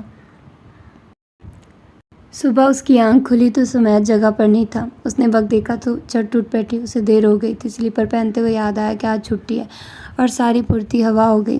کچھ دیر بعد باہر آئی تو سمیت باورچی خانے میں مصروف تھا۔ وہ خاموشی سے کھانے کی میز کے ساتھ والی کرسی پر بیٹھ گئی۔ ایک دو بار سمیت نے پہلے بھی چھٹی کے دن خود ناشتہ بنایا تھا، لیکن یہ بات دلشاد بیگم کو پسند نہیں آئی تھی۔ یہ کام مردوں کے کرنے کے نہیں، سارے مشہور شیف مرد ہی ہیں امی، اس نے ہنس کے ٹالنا چاہا تھا۔ ہوتے ہوں گے، مگر مجھے میرا بیٹا یہ کام کرتا سخت ناپسند ہے۔ وہ کب کسی اور کی سنتی یا مانتی تھی؟ کرسم، آج کے بعد مجھے سمیت کبھی کچن میں دکھائی نہ دے، یہ ذمہ داری اور فرض بھی۔ انہوں نے بہو کے کھاتے میں لکھا۔ جی، اس کی ساری خوشی اور جوش ملیا میٹ ہو گیا تھا۔ تم جاگ گئی، گڈ مارننگ۔ وہ پلٹا تو اسے دیکھ کر خوش دلی سے کہا، بریک فاسٹ بھی ریڈی ہے، اس نے اپرن کھولتے ہوئے کہا۔ وہ سست سی وہیں بیٹھی رہی۔ سمیہ نے ناشتہ میز پر لگایا اور خود بھی کرسی سنبھال لی۔ اس نے چیز آملیٹ اور فرنچ ٹوسٹ بنائے تھے۔ ناشتے کے بعد کرسم نے برتن اٹھا کر باورچی خانے میں رکھے اور چائے لیے واپس اسی جگہ آ کر بیٹھ گئی۔ وہ دونوں آمنے سامنے بیٹھے تھے، درمیان میں میز تھی۔ یہ کل سمیہ نے دل کھول کے رکھا تھا، آج اس کی باری تھی۔ مجھے بہت شکایتیں تھیں اپنے ساتھ ہوئی زیادتیوں پر، اپنا صبر اور خاموشی کے بدلے مجھے کسی بہت بڑے ایوارڈ کی امید تھی۔ میرے نزدیک یہ شادی اب تک میری برداشت کی وجہ سے چل رہی تھی، مگر اب حقیقت جانی ہے کہ میں نے تو ہمیشہ صرف اپنے بارے میں سوچا۔ مجھے لگا عام سا سسرال ہے، میرا روایتی سی ساس اور وہیں روایتی بیٹا، مگر سچ یہ ہے کہ میں روایتی بہو اور بیوی نکلی۔ کوشش، حل یا راستے کی تلاش کی بجائے میں اپنے ساتھ ہو رہی زیادتی اور ظلم گنتی رہی، پھر اپنی خاموشی اور برداشت کو آپ پر اور گھر پر احسان گردانتی رہی۔ میں نے بھی کبھی آنٹی کے ساتھ معاملات ٹھیک کرنے کی کوشش نہیں کی، نہ آپ سے کھل کے بات کرنے کی۔ میں اپنے خود ساختہ خول میں قید تھی۔ ہم دونوں نے کبھی ایک ساتھ امی سے بات نہیں کی، نہ آپس میں اس مسئلے پر تبادلہ خیال کیا، کیونکہ ہمیں کرنا چاہیے تھا۔ سمیہ نے کہا، سوری، مجھے بھی کرنی ہے کہ میں نے کبھی آپ کی پوزیشن سمجھی، نہ خود کو آپ کی جگہ رکھ کے سوچا۔ کرسم، سمیہ نے آگے جھک کے اس کے ہاتھ پر اپنا ہاتھ رکھا۔ ہم ماضی بھول کر، ہو چکی غلطیوں سے سیکھ کر آگے بڑھتے ہیں۔ اب ایک ہی گھر میں مجھ سے یہ اجنبیت سہی نہیں جاتی، مگر وہ اس سے پہلے سب کہنا چاہتی تھی۔ کچھ دن پہلے بہت سوچنے کے بعد میں نے الگ ہونے کا فیصلہ کیا تھا۔ وہ سر جھکا کر گویا ہوئی۔ کرسم، اس کی آواز میں بے یقینی اور دکھ تھا۔ اس کا ہاتھ بے اختیار کرسم کے ہاتھ سے دور ہوا۔ کرسم کے آنسو گرنے لگے۔ اب بھی تمہارا فیصلہ وہی ہے؟ سمیہ ہی جانتا تھا وہ کس پل سے رات سے گزر رہا ہے۔ کرسم نے نفی میں سر ہلایا۔ لیکن ایک اور بات بتانی ہے۔ سمیہ دل تھامے منتظر نگاہوں سے دیکھ رہا تھا، اور جب اس نے وہ نوید سنائی تو کچھ حیران اور بے یقین سا تھا۔ کاش کم سے کم امی یہ خبر سن کے جاتی۔ پہلا خیال سمیہ کے ذہن میں یہی آیا۔ اس نے اسے مبارکباد دی۔ اس کا چہرہ عرصے بعد ایسا کھلا تھا، خوشی اس کے انگ انگ سے پھوٹ رہی تھی۔ تاہم جلدی کسی خیال نے اسے ایک دم بدل دیا۔ تم نے اس وجہ سے اپنا فیصلہ بدلا ہے؟ نہیں، کرسم نے میز سے ہاتھ اٹھا کے چہرہ صاف کیا۔ میں نے یہ جان لیا کہ میں اتنی مظلوم نہیں تھی، نہ اکیلی، جس نے برداشت کیا، صبر کیا، سہا۔ اس رشتے کو سنبھالنے، نبھانے اور بگاڑنے میں آپ کا بھی اتنا ہی حصہ ہے جتنا میرا، اور وہ ذرا ٹھہری۔ آپ ہی کہتی ہیں شادی وہی خوشحال اور کامیاب ہوتی ہے جہاں دونوں فریق اسے خوشحال اور کامیاب بنانے کے لیے خواہاں اور کوشاں ہوں۔ حلق میں اٹکے آنسوؤں نے آواز بند کر دی۔ اور ہم دونوں ہی یہ چاہتے ہیں۔ مجھے آپ کو چھوڑ کے کہیں نہیں جانا۔ اس نے گزرے 5 سالوں میں اکٹھا ہوا شکایتوں کے تنکوں کو نبھا کی خواہش کی ہوا سے اڑا دیا تھا، اور ان کی جگہ اب اس نے امید اور یقین کے تنکے رکھے تھے۔ سب سے زیادہ خوش آپ ہی تھی، اور سب سے زیادہ حیران مونا باجی۔ تم نے درست فیصلہ کیا، اور مجھے یقین ہے کہ اب تم جان گئی ہوگی کہ شادی برابری کا کھیل نہیں، بلکہ یہ وقت پڑنے پر دونوں کا 90% دینے کو تیار رہنا ہے۔ انہوں نے کہا تھا، جھکنا آسان نہیں تھا۔ پھر بھی اس نے پیچھے سے اس کے گلے میں بازو ڈال کے اسے سرپرائز دینے کی کوشش کی تھی۔ میں وہی سوچ رہا تھا، تم اب تک آئی نہیں۔ اس کا بازو پکڑ کے احتیاط سے اسے ساتھ بٹھاتے ہوئے سمیت مسکرایا۔ اس نے مگ سمیت کو تھمایا جو لیپ ٹاپ زانوں پر رکھے کام کر رہا تھا۔ Thank you. سمیت کی آواز میں بہت کچھ پنہاں تھا، اور کرسم جانتی تھی یہ شکر یہ محض کافی کے لیے نہیں ہے۔ وہ اسے دیکھ کر مسکرائی۔ سمیہ نے لیپ ٹاپ بند کر کے ایک طرف رکھ دیا۔ تمہیں نہیں چاہیے؟ کافی کا ایک ہی مگ دیکھ کر اس نے پوچھا۔ آپ کی کافی سے 2 سپ لے لوں گی۔ وہ کیفین کے زیادہ استعمال سے پرہیز کر رہی تھی۔ سمیہ نے کافی کا ایک گھونٹ حلق سے نیچے اتارا اور مگ اسے تھما دیا۔ مجھے اس گیٹ پر صرف سفید بوگن ویلیا چاہیے سمیت۔ اس کا لہجہ ہلکی سی ضد بھری فرمائش والا تھا۔ تمہیں پتہ ہے میں ابھی کیا دیکھ رہا تھا؟ کیا؟ اس نے کافی کا گھونٹ بھر کے مگ واپس اسے دیا۔ جلد ہی اگلا ٹرانسفر چندی گڑھ ہونے والا ہے۔ سمیہ نے مگ رکھ کے دوبارہ لیپ ٹاپ روشن کیا۔ یہ والا الاٹ ہونے والے بنگلوں کے آپشنز میں سے ایک ہے، اور میں نے کہا ہے مجھے یہی چاہیے۔ اسکرین پر نظر آ رہے مکان کے گیٹ کے اوپر بنی کمان سفید بوگن ویلیا کے پھولوں سے ڈھکی تھی۔ ہاں، کتنا پیارا ہے۔ Thank you. اس نے سمیت کے شانے پر سر ٹکا کے کہا۔ ہمیں کب جانا ہوگا؟ کرسم نے پوچھا۔ وہ بغور اپنے نئے آشیانے کو دیکھ رہی تھی۔ نیکسٹ منتھ کہہ رہے تھے، لیکن میں نے آگے بڑھا دیا ہے تاکہ ہم 2 نہیں 3 نئے گھر شفٹ ہوں۔ اس نے خوش دلی سے کہا۔ وہ مسکرا دی۔ اگلے چند ہفتوں میں کسی بھی وقت نئی آمد متوقع تھی، اور تمہیں پتہ ہے چندی گڑھ میں اور اب وہاں نئی جگہ، نئے گھر اور نئی شروعات کی باتوں کا آغاز ہو گیا تھا۔ چاندنی کی ٹھنڈک میں مدہوش بوگن ویلیا کے رنگ برنگے پھول، جلد ان سے دور جانے والے تو مکینوں کے نئے آشیانے کے لیے محض دعا تھے۔ تو ہوپ فلی آپ لوگوں کو یہ ناول اچھا لگا ہوگا۔ مجھے سمجھ نہیں آ رہی تھی کہ میں کون سا ناول پڑھوں، آخر اتنے دنوں بعد میں کوئی کمپلیٹ ناول پڑھنے جا رہی تھی، تو آئی تھاٹ کہ ہلکی پھلکی کوئی سٹوری ہونی چاہیے۔ مجھے یہ اچھی لگی، ڈفرینٹ۔ سم ٹائمز کسی بھی رشتے میں ایسی سچویشن آ جاتی ہے کہ آپ کچھ فیل نہیں کرتے، آپ کی کوئی فیلنگز نہیں ہوتی، اتنی سرد سے آپ کے وہ ایموشنز ہوتے ہیں، آپ کو بھی سمجھ نہیں آ رہی ہوتی کہ آپ نے اس سچویشن سے کیسے نکلنا ہے، کیسے سروائیو کرنا ہے۔ تو یہ بہت ڈیفیکلٹ سچویشن ہوتی ہے، تو اس کا ایک ہی حل ہے کہ بات چیت کی جائے، آپس میں معاملات ایک دوسرے کی سنی جائیں، تبھی معاملات ٹھیک ہوتے ہیں۔ تو ہوپ فلی کہ آپ لوگوں کو یہ ناول اچھا لگا ہوگا۔ اس کے علاوہ آج کل میں جو لانگ ناولس ریڈ کر رہی ہوں، آپ جاننا چاہو گے کہ وہ کیسے ناولز ہیں۔ ٹوٹا ہوا تارا فیملی بیسڈ، حویلی بیسڈ اور تھوڑا کریوسٹی والا اور کزنز بیسڈ ناول ہے، بہت اللہ گلا اس میں ہونے والا ہے، بہت مزے کا ناول ہے، میرا پرسنلی فیوریٹ ناول ہے۔ جب میں نے ناول سٹارٹ کیے تھے پڑھنا تو تب میں نے اس کو پڑھا تھا، تو مجھے بہت زیادہ پسند ہے، اور اس کی 44 ایپیسوڈز ہیں۔ اس کے علاوہ کارپ ٹائم، مجھے بہت سارے لوگوں نے کہا ہے کہ اس کا نام کچھ اور ہے، مطلب کارپے ڈیم، لیکن خیر اگر اس کو ہم اردو سے پروناؤنس کریں تو اس کا کارپ نائم ہی بنتا ہے، لیکن اگر اس کو انگلش میں دیکھیں یا اس کی جیسے کہ وہ مجھے بتایا گیا کہ لاطینی زبان ہے، تو اس میں کارپے ڈیم ہے، وہ گوگل سے ایسے پروناؤنس کیا جاتا ہے، لیکن اردو کے حساب سے میں نے اس کو پروناؤنس کیا، لیکن خیر یہ بحث بہت طویل جائے گی۔ وہ ناول بہت مزے کا ہے، اس کی سٹوری اتنی یونیک ہے، اور میں پچھتا رہی ہوں کہ میں نے اس کو پہلے ریڈ کیوں نہیں کیا۔ تو لوگوں کو لگ رہا ہوگا کہ اس کا نام تو بڑا عجیب ہے، کیسی سٹوری ہوگی۔ آنیسٹلی اسپیکنگ اس کی سٹوری ایک بہت مزے کی ہے، اتنی مزے کی ہے کہ آپ لوگ حیران ہو جاؤ گے، کیونکہ میں 5 ایپیسوڈ اس کی پڑھی اور میرا دل کر رہا ہے کہ میں اس کو جلدی جلدی کمپلیٹ کروں، اور میں نے ایسے ہی کرنا ہے۔ اور اس کے علاوہ عنکبوت بھی بہت مزے کا ہے، سلفائڈ ناول اگر آپ لوگوں نے سنا ہو نور راجپوت کا، تو وہی رائٹر ہے اور وہ بہت اچھا لکھتی ہیں۔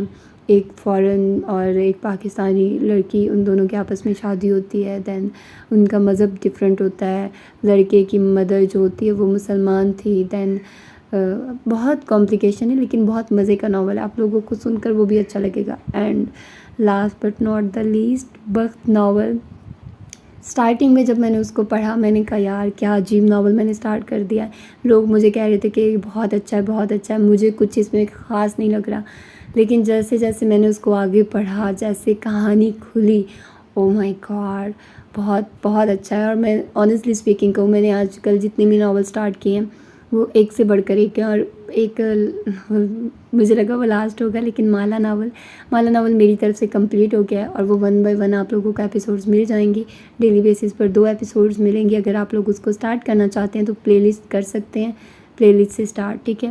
ابھی اس کو میں نے اپڈیٹ نہیں کیا، اس کی لاسٹ والی ایپیسوڈز ابھی میں نے اس کے اندر ایڈ نہیں کی، کیونکہ میں چاہ رہی تھی کہ میں پہلے سارا ریڈ کر دوں اور پھر ایک ساتھ ہی اس کو پلے لسٹ میں اپڈیٹ کروں، کیونکہ وہ اس طرح سے آگے پیچھے ہو جاتا ہے تو آپ لوگوں کو اس میں کوئی پرابلم نہ ہو، تو اسی لیے پھر میں نے اس کو ابھی پلے لسٹ میں اپڈیٹ نہیں کیا۔ ہوپ فلی کہ آپ لوگوں کو سب سمجھ آ گئی ہوگی۔ اپنا ڈھیر سارا خیال رکھیے، مجھے دعاؤں میں یاد رکھیے۔ ملتے ہیں کسی اور شارٹ اچھے سے ناول کے ساتھ۔ اللہ حافظ۔